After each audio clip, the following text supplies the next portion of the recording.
स्मरेत् तेन विघ्नाः प्रणश्यन्ति सिद्ध्यन्ति च मनोरथाः। अस्मद्गुरुसमारम्भां टीकाकृत्पादमध्यमां श्रीमदाचार्यपर्यन्तां वन्दे गुरुपरम्परां। वेदव्यासगुणावास विद्याधीशसतां वश मां निराशं गतक्लेशं कुर्वनाशं हरेशम्।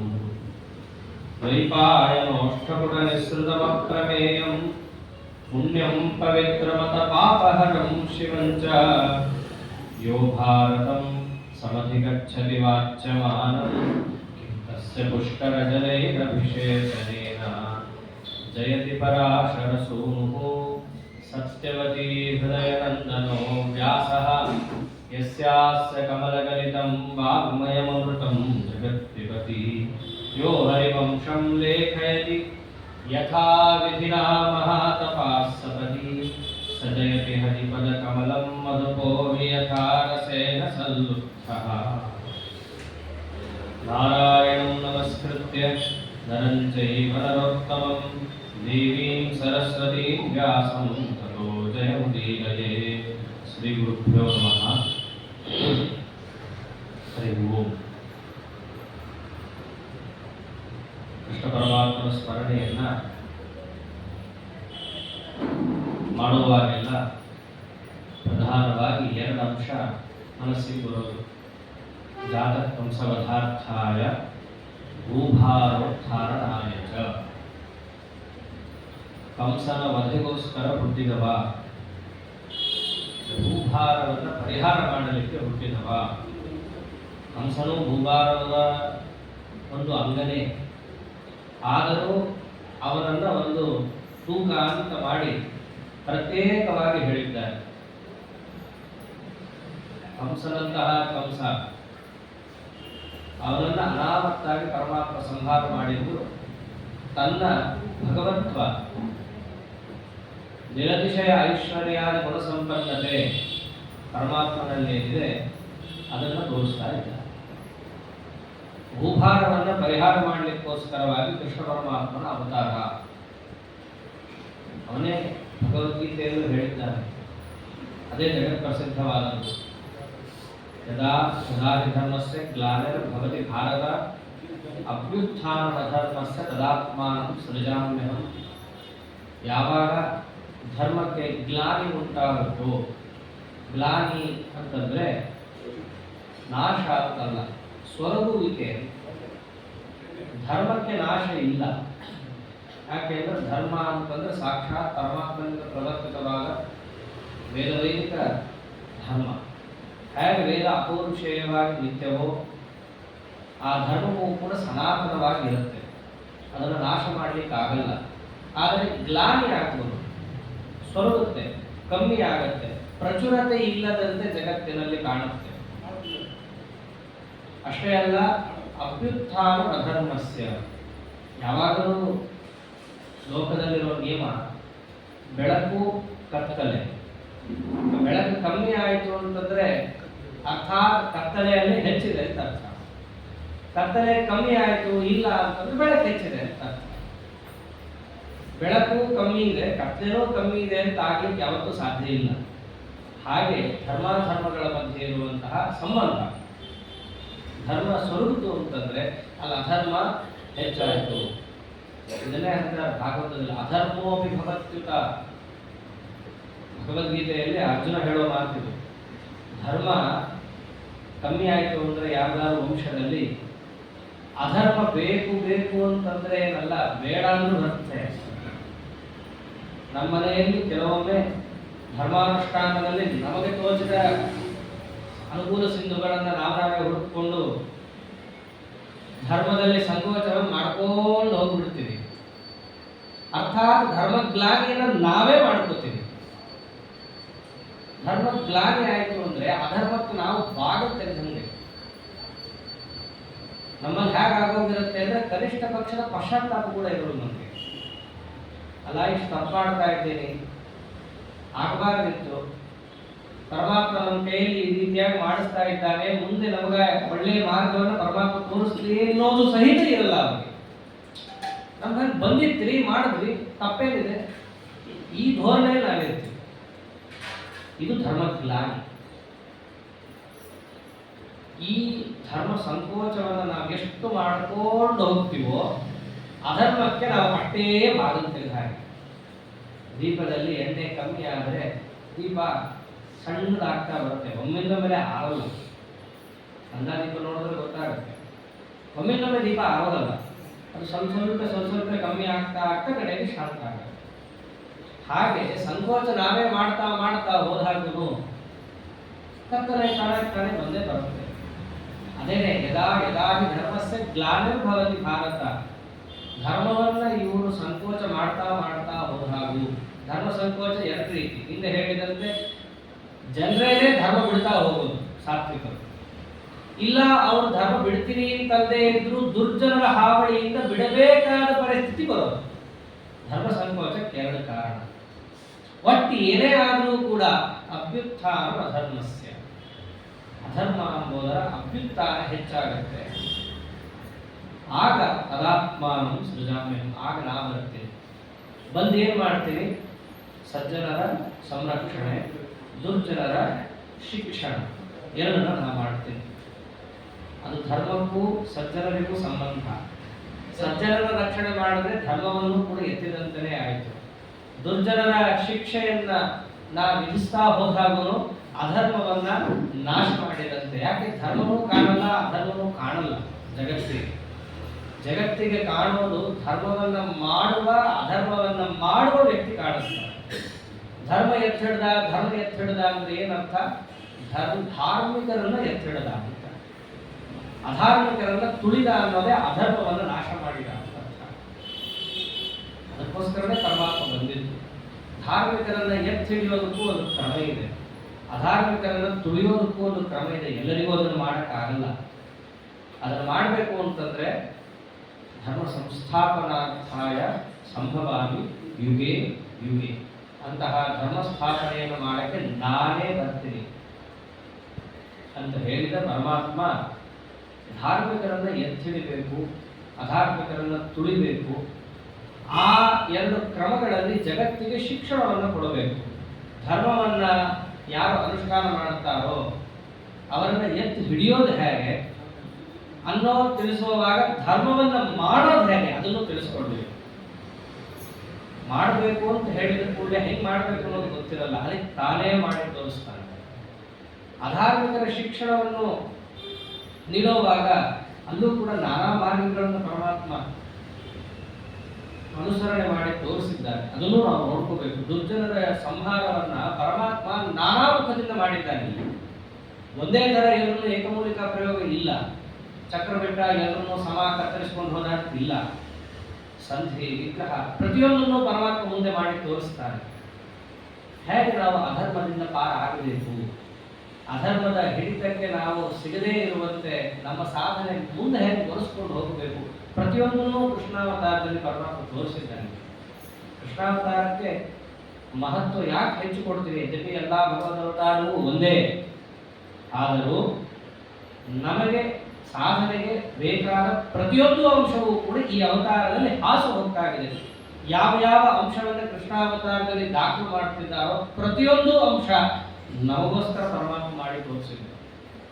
ಈ ಅಂಶವನ್ನು ನಾವು ಮನಗಾಣತಾ ಕೃಷ್ಣ ಚರಿತ್ರೆಯನ್ನು ಕಂಡರೆ ಅದು ಶ್ರವಣ. ಇಲ್ಲದಿದ್ರೆ ಯಾವುದೋ ಸಿನಿಮಾ ಕಥೆ ಕೇಳೋದಕ್ಕಾಗುತ್ತಷ್ಟೇ, ಅದು ಸಾಧನೆ ಕರೆಸ್ಕೊಡಲ್ಲ. ನಮಗೆ ಈ ಅಂಶ ಹೇಗೆ ಉಪಯುಕ್ತವಾಗುತ್ತೆ ಅನ್ನೋದು ಜಿಜ್ಞಾಸುವಿನ ಮನಸ್ಸಿನಲ್ಲಿ ಸದಾ ಓಡ್ತಾ ಇರಬೇಕು. ಯಾಕೆ ಪರಮಾತ್ಮ ತೋರಿಸಿದ್ದೆಲ್ಲ ನಮಗೋಸ್ಕರ ಇದೆ. ಈ ಅಂಶ ಮನಸ್ಸಿನಲ್ಲಿದ್ದಾಗ ಪರಮಾತ್ಮನ ಚರಿತ್ರೆಯನ್ನು ಕೇಳ್ತಾ ಹೋದಾಗ ನಮಗೆ ಆ ಪರಮಾತ್ಮನ ಚರಿತ್ರೆ ಕಲ್ಮಶಾಪಹಂ, ಎಲ್ಲ ಕಲ್ಮಶವನ್ನು ಪರಿಹಾರ ಮಾಡುತ್ತೆ. ಈ ನಿಟ್ಟಿನಲ್ಲಿ ನಾವು ನೋಡ್ತಾ ಹೊರಟರೆ ಕಂಸ ವಧೆಯನ್ನು ಪರಮಾತ್ಮ ಮಾಡಿದ್ದರಿಂದ ತನ್ನ ಐಶ್ವರ್ಯಾದಿ ಗುಣಗಳನ್ನು ಜಗತ್ತಿಗೆ ತೋರಿಸಿತು. ಭಕ್ತರಿಗೂ ಕ್ಲೇಶವನ್ನ ಹಾಗೆ ಪರಿಹಾರ ಮಾಡ್ತಾನೆ ಪರಮಾತ್ಮ. ಬಹಳ ಕಷ್ಟ ಅಂತ ನಾವೇನೋ ತಲೆ ಮೇಲೆ ಹೊತ್ತು ತಿರುಗ್ತಾ ಇರ್ತೀವಿ, ಇದೇನ್ ಬಿಡಪ್ಪ ಆಗೋದೇ ಇಲ್ಲ ಅಂತ ಅನ್ಕೊಂಡಿದ್ರೆ ಪರಮಾತ್ಮ ಹುಲ್ಕಟ್ಟಿ ಇಳಿಸ್ದಂತ ಆರಾಮತ್ತಾಗ ಆ ಕಷ್ಟವನ್ನು ಪರಿಹಾರ ಮಾಡಿಸಿರ್ತಾರೆ. ಹೀಗೆ ತನ್ನ ಗುಣಗಳನ್ನ ನಿತ್ಯ ಅನುಸಂಧಾನಕ್ಕೆ ತರಬಹುದು, ತರಬೇಕು ಅನ್ನೋದನ್ನು ತಿಳಿಸ್ತಾ ಇದ್ದಾನೆ. ಅದರಂತೆ ಆಮೇಲೆ ನಡೆದ ಚರಿತ್ರೆ, ಕಂಸ ಏನೋ ಸತ್ತ, ಆದರೆ ಜನಕ್ಕೆಲ್ಲ ಒಮ್ಮೆಲೆ ಜ್ಞಾನ ಬಂದ್ಬಿಡು, ತುಂಬ ಮೋಕ್ಷ ಕರ್ಕೊಂಡು ಹೋಗ್ಬೇಕಾಗತ್ತೆ. ಸಾಧನ ಪಕ್ವ ಆಗಿದೆ ಅಂತ ಮೋಕ್ಷ ಇಲ್ಲ. ತಕ್ಷಣ ಏನು ಮಾಡಿದ, ನಾಟಕ ತೆಗೆದ. ಕಂಸನ ಪಕ್ಕ ತಾನು ಹೋಗ್ಬಿಟ್ಟು ತಾನು ಶುರು ಮಾಡ್ಬೇಕ, ಹೋ ಅಂತ ಹೇಳಿ ಅಸ್ತಿ ಪ್ರಾಸ್ತಿ ಅಂತ ಕಂಸನ ಇಬ್ಬರು ಹೆಣ್ಣನ್ನು, ಜರಾಸಂಧನ ಇಬ್ಬರು ಮಕ್ಕಳು. ಜರಾಸಂಧನು ಕಂಸನ ಉಪಟಳಕ್ಕೆ ಹೆದರಿ ಸಾಕಾಗಿ ಸುಸ್ತಾಗಿ ತನ್ನ ಇಬ್ಬರು ಮಕ್ಕಳನ್ನು ಕೊಟ್ಟು ಸಂಧಿ ಮಾಡ್ಕೊಂಡಿರ್ತಾರೆ. ಆ ಕಾಲದಲ್ಲಿ ಕಂಸನಿಂದಾಗಿ ಎಷ್ಟೋ ಒಂದು ತೂಕ ಸಮಾಜದ ವ್ಯವಸ್ಥೆ ಆಗಿರುತ್ತೆ. ಒಬ್ಬರ ಮೇಲೆ ಒಬ್ಬರು ದಾಳಿ ಮಾಡ್ತಾ ಇರಲ್ಲ. ಕಂಸ ಭೀಷ್ಮಾಚಾರ್ಯರಿಗೆ ಹೆದರ್ಕೊಂಡು ಕುರು ಸಮರಗಳ ಮೇಲೆ ದಾಳಿ ಮಾಡ್ತಾ ಇರಲ್ಲ. ಯಾಕೆಂದ್ರೆ ಪರಶುರಾಮರನ್ನು ಸೋಲಿಸ್ಬಿಟ್ಟಿದ್ದಾರೆ ಭೀಷ್ಮಾಚಾರ್ಯ, ಅವ್ರನ್ನ ನಾವು ಮುಟ್ಟೋ ಹಾಗಿಲ್ಲ. ಭೀಷ್ಮಾಚಾರ್ಯ ಕಂಸನ ತಾಕತ್ ಗೊತ್ತು. ಹೇಗೆ ಅಂತಂದ್ರೆ ಜರಾಸಂಧನು ಕಂಸನಿಗೆ ಹೆದರ್ಕೊಂಡು ಯಾವಾಗ ಕನ್ಯಾದಾನ ಮಾಡ್ಬಿಟ್ನೋ, ಓ ಹಾಗಿದ್ರೆ ಕಂಸನ ಮೇಲೆ ನಾವು ಹೋಗೋದು ಬೇಡಪ್ಪ ಅಂತ ಭೀಷ್ಮಾಚಾರ್ಯ ಬಿಟ್ಬಿಟ್ಟಿರ್ತಾರೆ. ಜರಾಸಂಧನಿಗೆ ಇಬ್ಬರ ಮೇಲೂ ಭಯ, ಭೀಷ್ಮಾಚಾರ್ಯಂತೂ ಸರಿದೇ ಸರಿ, ಕಂಸನ ಹತ್ರ ಸೋತ್ಬಿಟ್ಟಿರ್ತಾನೆ. ಹಾಗಾಗಿ ಜರಾಸಂಧ ಯಾರ ಮೇಲೂ ದಾಳಿ ಮಾಡಕ್ ಹೋಗ್ತಿರೋ, ಈ ಮೂರು ಜನ ನಾನು ನಿಮ್ಮ ಮೇಲೆ ಹೋಗಲ್ಲ, ನೀವು ನಮ್ಮ ಮೇಲೆ ಬರಬೇಡ್ರಿ ಅಂತ ಹೇಳಿ ಪರಸ್ಪರ ಒಂಥರ ಯಾರು ಜಗಳ ಬೇಡ ಅಂತ ಹೇಳಿ ಕೂತಂಥವ್ರು. ಇದರಲ್ಲಿ ಪ್ರಧಾನ ಇದ್ದವರು ಕಂಸ. ಅವನು ಹೊರಟೋದ. ಒಂದು ರೀತಿಯಾಗಿ ಬ್ಯಾಲೆನ್ಸ್ ತಪ್ಪೋದಕ್ಕೆ ಆಗೋಯ್ತು.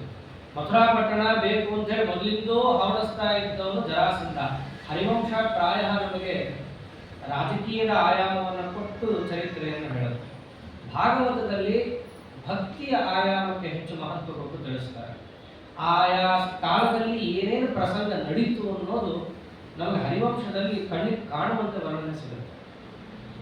ಅಸ್ಥಿಪ್ರಾಸ್ತಿ ಅನ್ನೋರು ಕಂಸನ ಹೆಂಡಂತರು ಅಳುತ್ತಿರ್ಬೇಕಾದ್ರೆ ಪರಮಾತ್ಮ ತಾನು ಅತ್ತಂತೆ ನಟಿಸಿ, ನಮ್ಮಾಗ ಇಷ್ಟು ಲಡ್ಡು ಅಂತ ಗೊತ್ತಿರಲಿಲ್ಲ, ಏನೋ ಹಿಂಗೆ ಬುದ್ಧದೇ ಸತ್ತೋಗ್ಬಿಟ್ಟ ಅಂತ ಹೇಳಿ ತಾನೂ ಕೂಡ ಅತ್ತಂತೆ ನಾಟಕ ಮಾಡುತ್ತಾರೆ.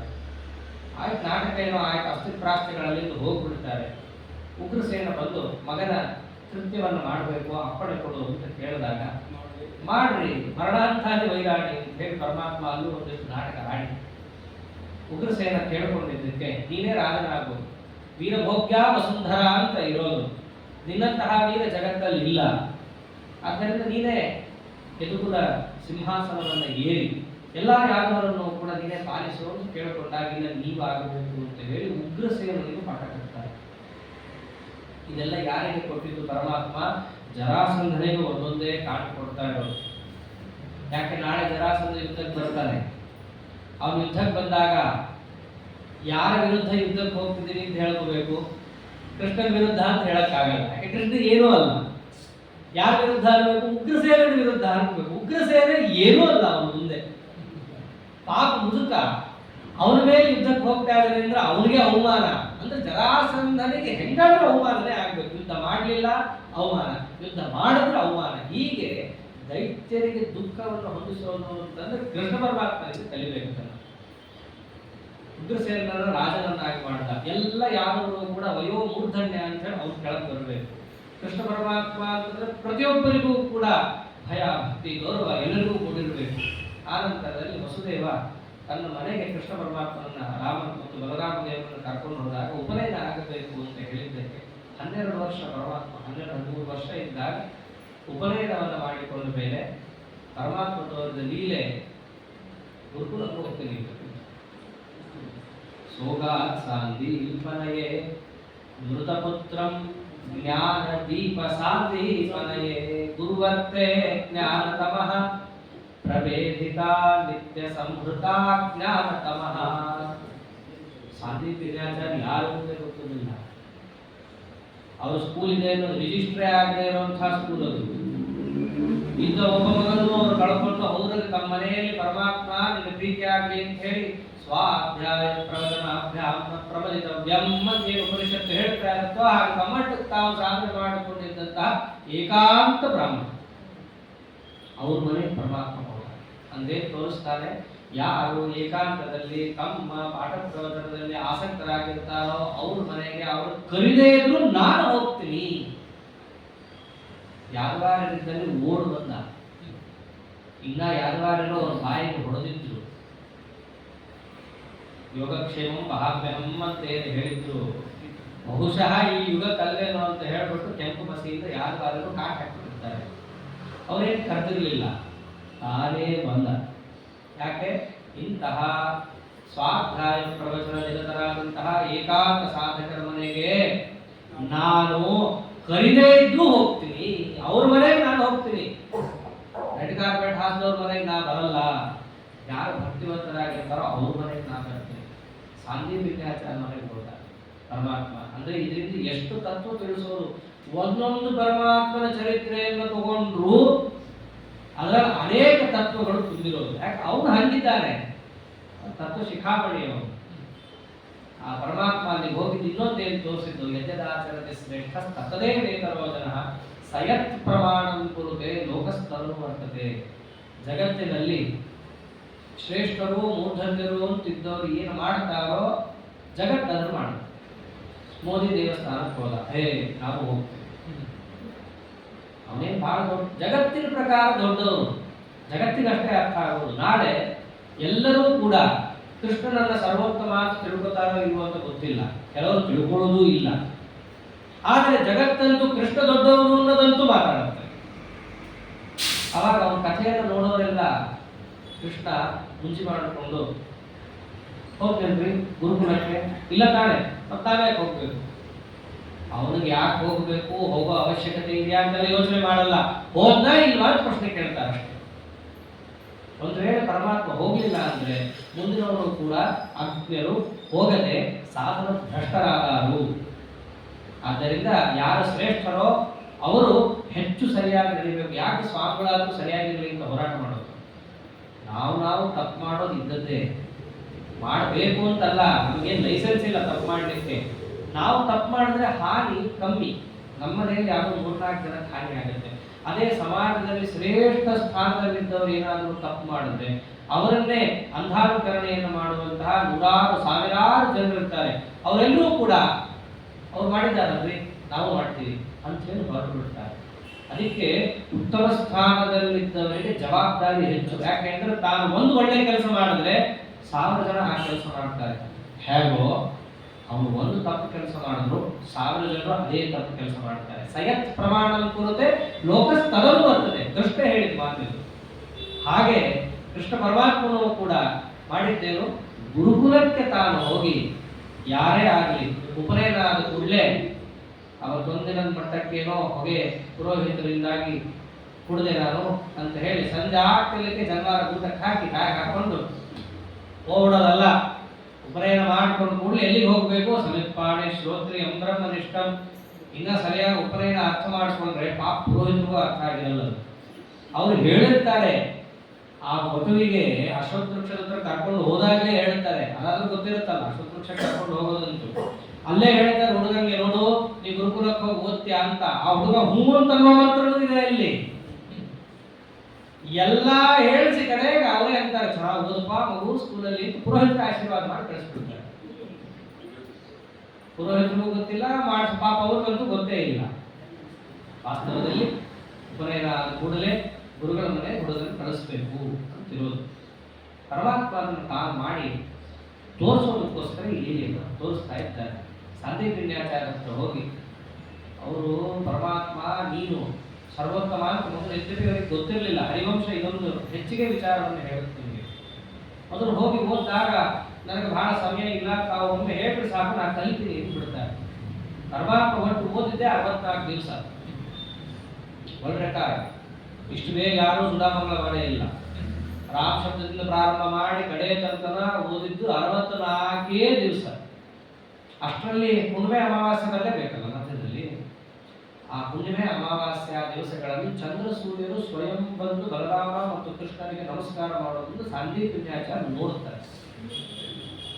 ನೋಡಿದಾಗ ಸಾಕ್ಷಾತ್ ಪರಾತ್ಪರ ವಸ್ತು ಇದ್ದಾರೆ ಈತ ಅಂತ ಅವರಿಗೆ ಸ್ಪಷ್ಟ ಆಗುತ್ತೆ. ಇವೆಲ್ಲ ನಮ್ಮ ಹರಿವಂಶದಲ್ಲಿ ಸಿಗುವಂತಹ ಅಂಶ. ಅವಾಗ ಪರಮಾತ್ಮನೆ ಅಂತ ಗೊತ್ತಾದ ಕೂಡಲೇ ಹಾಗೆ ದೇವರ ಮುಂದೆ ವಾಯುಸ್ಥಿತಿ ಒಪ್ಪಿಸ್ತೀವಲ್ಲ, ದಬ ಓದಿ, ಹಂಗೆ ಸಮಸ್ತ ವೇದಶಾಸ್ತ್ರಗಳನ್ನು ಕೂಡ ರಾಮದೇವರು ಕೃಷ್ಣದೇವರು, ಬಲರಾಮದೇವರು ಕೃಷ್ಣದೇವರ ಮುಂದೆ ಒಪ್ಪಿಸ್ಬಿಟ್ಟಿದ್ದಾರೆ. ಅಲ್ಲೂ ಕೂಡ ಇನ್ನೊಂದು ತತ್ವ ಏನು, ಯದ್ಯಪಿ ಪರಮಾತ್ಮನಿಗೇನು ಅವಶ್ಯಕತೆ ಇಲ್ಲ, ಆದ್ರೆ ಬಲರಾಮದೇವರಿಗೆ ಅವಶ್ಯಕತೆ ಇದೆ. ಅವರು ಜೀವ, ಪರಮಾತ್ಮ ವಿಧಿ ನಿಷೇಧ ಬಹಿರ್ಭೂತ, ಆದ್ರೆ ಬಲರಾಮದೇವರಿಗೆ ವಿಧಿ ನಿಷೇಧ ಇದೆ. ಅವರಿಗೋಸ್ಕರ ಪರಮಾತ್ಮ ಮಾಡಲೇಬೇಕು. ಅಣ್ಣ ಹೋದ ತಮ್ಮ ಬಿಟ್ಟ ಅಂತ ಆಗಬಾರ್ದು, ಅದಕ್ಕೋಸ್ಕರ ಪರಮಾತ್ಮ ಅಲ್ಲಿ ಹೋಗಿದ್ದು. ಹೀಗೆ ಒಂದು ಪರಮಾತ್ಮನ ಚರಿತ್ರೆ ತಗೊಂಡ್ರೆ ಅನೇಕ ಕಾರಣಗಳಲ್ಲಿ ತುಂಬಿರೋದು. ಇಷ್ಟಾದ್ಮೇಲೆ ಗುರುದಕ್ಷಿಣ ಪ್ರಸಂಗ ಬಂದಾಗ ಏನು ಗುರುದಕ್ಷಿಣ ಕೊಡಬೇಕು ಗುರುಗಳೇ ಅಂತ ಕೇಳಿದಾಗ, ನಿನ್ನ ದರ್ಶನಕ್ಕಿಂತ ಇನ್ನೊಂದು ದಕ್ಷಿಣೆ ಬೇಕಾ? ಯಾರನ್ನ ನೋಡಿದ್ರೆ ತದೇವ ವಿದ್ವಾನ್ ಅಮೃತ ಯಭವತಿ ನಾಣ್ಯ ಪಂಥ ವಿದ್ಯತೆ ನಾಯ, ಯಾರನ್ನ ತಿಳಿದ್ರೆ ಮೋಕ್ಷ ಅಂತ ಇದೆಯೋ ಅಂತಹ ಪರಮಾತ್ಮನೇ ದರ್ಶನಕ್ಕೆ ವಿಷಯನಾಗಿ ಸ್ವಯಂ ತಾನೇ ಯಾವ ವೇದ ಪ್ರತಿಪಾದ್ಯನಾಗಿದ್ದಾನೋ ಆ ವೇದಗಳನ್ನ ಸ್ವಯಂ ತಾನೇ ನನ್ನ ಬಾಯಿಂದ ಹೇಳ್ತಿದ್ದ ಕಿವಿಯಾಗ ಕೇಳಿ ಇಷ್ಟಾದ್ಮೇಲೆ ನಾನು ನಿನ್ನೇನ್ ತಾನೇ ನಿನ್ನಿಂದ ಅಪೇಕ್ಷೆ ಪಡಕ್ ಸಾಧ್ಯ ಸ್ವಾಮಿ, ನೀನೆಲ್ಲ ನನಗೆ ಕೊಟ್ಬಿಟ್ಟಿದ್ದೀಯಾ, ನಿನ್ ದರ್ಶನಕ್ಕೆ ನಿಂತಿದ್ದೆ ಏನೂ ಬೇಡ ಅಂತ. ಅವ್ನು ಯಾಕೆ ಬಿಡ್ತಾರೆ? ಅಂತರ್ಧ್ರುವಾಯ ಅನುಕೂಲತೆ ವರ್ತನೆ, ಒಳಗಿದ್ದವೇ ಅವ್ರು ಏನೋ ನಿನ್ ಮನಸ್ಸಿನಲ್ಲಿದೆ ಹೇಳು ಅಂತ ಕೇಳಿದಾಗ ನನಗೇನಿಲ್ಲ ಸ್ವಾಮಿ, ನಮ್ಮ ಮನೆಯವರಿದೆ, ಗುರುಪತ್ನಿ ಅದು ಬಹಳ ಮುಖ್ಯ ಸ್ಥಾನ. ಯದ್ಯಪಿ ಶಾಸ್ತ್ರದಲ್ಲಿ ಆಚಾರ್ಯಾಯ ಪ್ರಿಯಂ ಧನಮಾಹತ್ಯ ಪ್ರಜಾತಂತು ಮಾಂ ವಿವಚ್ಛೇತ್ಸೀಹಿ ಅಂತಿರೋದು. ಗುರುಗಳಿಗೆ ಪ್ರಿಯವಾದ ಧನವನ್ನು ತಂದುಕೊಟ್ಟು ಮುಂದಿನ ಸಾಧನೆಯನ್ನು ಮಾಡಬೇಕು. ಇಲ್ಲಿ ಗುರುಗಳು ಅಂದ್ರೆ ಗುರುಗಳಿಗಷ್ಟೇ ಅಲ್ಲ ತಾತ್ಪರ್ಯ, ಗುರುಗಳು ಗುರುಪತ್ನಿ ಅವರು ಸೇರ್ತಾರೆ. ಗುರುಪತ್ನಿ ಬಹಳ ದೊಡ್ಡ ಸ್ಥಾನ ಇದೆ ಶಾಸ್ತ್ರದಲ್ಲಿ. ನಮಗೆ ಗುರುಗಳ ಮನೆಗೂ ಹೋಗಿ ಬಂದ ಮೇಲೆ ಒಂದು 3 ಬೇಕು. ಒಂದು ಮೋಕ್ಷ ವಿದ್ಯಾ, ಮೋಕ್ಷ ವಿದ್ಯಾ ಸಿಗಬೇಕು ಅನ್ನೋ ನಮ್ಮ ಆಚಾರ್ಯ ಹೇಳೋದಿಲ್ಲ. ಸರಳ ಸುಜಾತಿಯ ಪ್ರವಚನದಲ್ಲಿ ಈ ಮಾತು ಹೇಳಿದ್ದಾರೆ. ಮೋಕ್ಷ ವಿದ್ಯಾ ಸಿಗಬೇಕು ಅಂದ್ರೆ ಗುರುಗಳ ಅನುಗ್ರಹ ಇರಬೇಕು. ಗುರುಗಳ ಅನುಗ್ರಹ ಇದ್ರೆ ಒಳ್ಳೆ ಮೋಕ್ಷ ವಿದ್ಯಾ ಪ್ರಾಪ್ತಿ ಆಗುತ್ತೆ. ಮೋಕ್ಷ ವಿದ್ಯಾ ಏನೋ ಸಿಕ್ತು, ಬಹುತ್ ವಿದ್ಯಾ ಭಾತ್ ನಹಿ ಅಂತಂದ್ರೆ ತಿನ್ನಕ್ಕೆ ಊಟ ಇಲ್ಲ, ದುಡ್ಡಿಲ್ಲ, ಹಿಂಗಾಗಬಾರ್ದಲ್ಲ. ಒಳ್ಳೆ ಐಹಿಕ ಸಂಪತ್ತು ಸಿಗಬೇಕು ಅಂದ್ರೆ ಗುರು ಪತ್ನಿಯ ಅನುಗ್ರಹ ಇರಬೇಕು. ಲೋಕದಲ್ಲಿ ಗುರುಗಳ ಮನೆಯವರ ಅನುಗ್ರಹ ಇದ್ದಾಗ ಇದು ಒಳ್ಳೆ ಲೌಕಿಕ ಸಂಪತ್ತು, ಲಕ್ಷ್ಮೀದೇವಿ ನಿಮ್ಮ ಹತ್ರ ಸದಾ ಇರ್ತಾಳೆ. ಇನ್ನ ಕೀರ್ತಿ ನಿಮ್ಗೆಲ್ಲಾ ಕಡೆ ಸಿಗಬೇಕು ಅಂತಂದ್ರೆ ಗುರುಪುತ್ರರ ಅನುಗ್ರಹ ಇರಬೇಕು. ಆದ್ದರಿಂದ ಗುರುಪುತ್ರ ಅಂದ್ರೆ ಗುರುಜನರು. ಅದಕ್ಕೆ ಮಧ್ವಿಷಯದಲ್ಲಿ ಮಾತು ಬರುತ್ತೆ, ಗುರುಜನ ಪರಿಚರ್ಯ ಚಕ್ರವೇ ದುಷ್ಕರ ಅಂತ ಬರುತ್ತೆ. ಗುರುಗಳ ಸೇವಾ ಮಾಡಿಬಿಡೋದು ಬಹಳ ಕಷ್ಟ ಅಲ್ಲ, ಅದ್ರ ಸುತ್ತಮುತ್ತ ಇರ್ತಾರ ನೋಡ್ರಿ, ಬಹಳ ಕಷ್ಟ. ಅವರು ಸೇವಾ ಮಾಡಿ ಗೆದ್ದು ಬಂದ ಅಂತಂದ್ರೆ ಪರಮಾತ್ಮ ತಾನು ತೃಪ್ತರಾಗಿ, ಏಕಾದಶ ಸ್ಕಂದದಲ್ಲಿ ಇದೇ ಮಾತು ಬರುತ್ತೆ, ಗುರುಗಳ ಮನೆಗೆ ಹೋಗಿ ಓದ್ರಿ ಅಂತ ಬಂದಾಗ ಜಯಂತ ಯೋಪಾಖ್ಯಾನದಲ್ಲಿ ಹೋದ್ವಿ ಓದಿದ್ವಿ, ನಾವು ಕಷ್ಟಪಡೋದ್ರಿಂದ ಏನಾಗುತ್ತೆ? ಪರಮಾತ್ಮ ಅಂತಾನೆ ನಾ ಸುಪ್ರೀತನಾಗ್ತೀನಿ ಅಂತ. ನನ್ನ ಸುಪ್ರಸನ್ನತೆ ತಾನೆ ನಿಮ್ಮ ಗುರಿ. ಅಲ್ಲಿ ಹೋಗಿ ಓದಿದ್ರೆ ನಾ ಸುಪ್ರಸನ್ನನಾಗ್ತೀನಿ. ಅಲ್ಲಿ ಕಷ್ಟಪಡೋದೆಲ್ಲ ಯಾರಿಗೋಸ್ಕರ? ನನಗೋಸ್ಕರ ನೀವು. ಆದ್ದರಿಂದ ಗುರುಗಳು, ಗುರುಗಳ ಮನೆಯವರು, ಅವರ ಪರಿವಾರ, ನಾವು ಎಷ್ಟು ಅವರಲ್ಲಿ ತಗ್ಗು ಬಗ್ಗೆ ಅವರಿಗೆ ಅನುರೂಪರಾಗಿ ಅನುವೃತ್ತರಾಗಿರ್ತೇವೋ ಲೋಕದಲ್ಲಿ ಪರಮಾತ್ಮ ಅಷ್ಟು ನಮ್ಮನ್ನು ಬೆಳೆಸ್ತಾನೆ, ಕೀರ್ತ್ಯಾದಿಗಳನ್ನು ಕೊಡ್ತಾನೆ, ಸಂಪತ್ತನ್ನು ಕೊಡ್ತಾನೆ. ನಮಗೆ ಮೋಕ್ಷ ವಿದ್ಯೆ ಅಷ್ಟೇ ಇದ್ರೆ ಸಾಧನೆ ಆಗಲ್ಲ, ಅಂಥ ಏಕಾಂತ ಭಕ್ತರೇ ನಾವಲ್ಲ. ಆದ್ದರಿಂದ 3 ಅಂಶಗಳು ನಮಗೆ ಬೇಕು.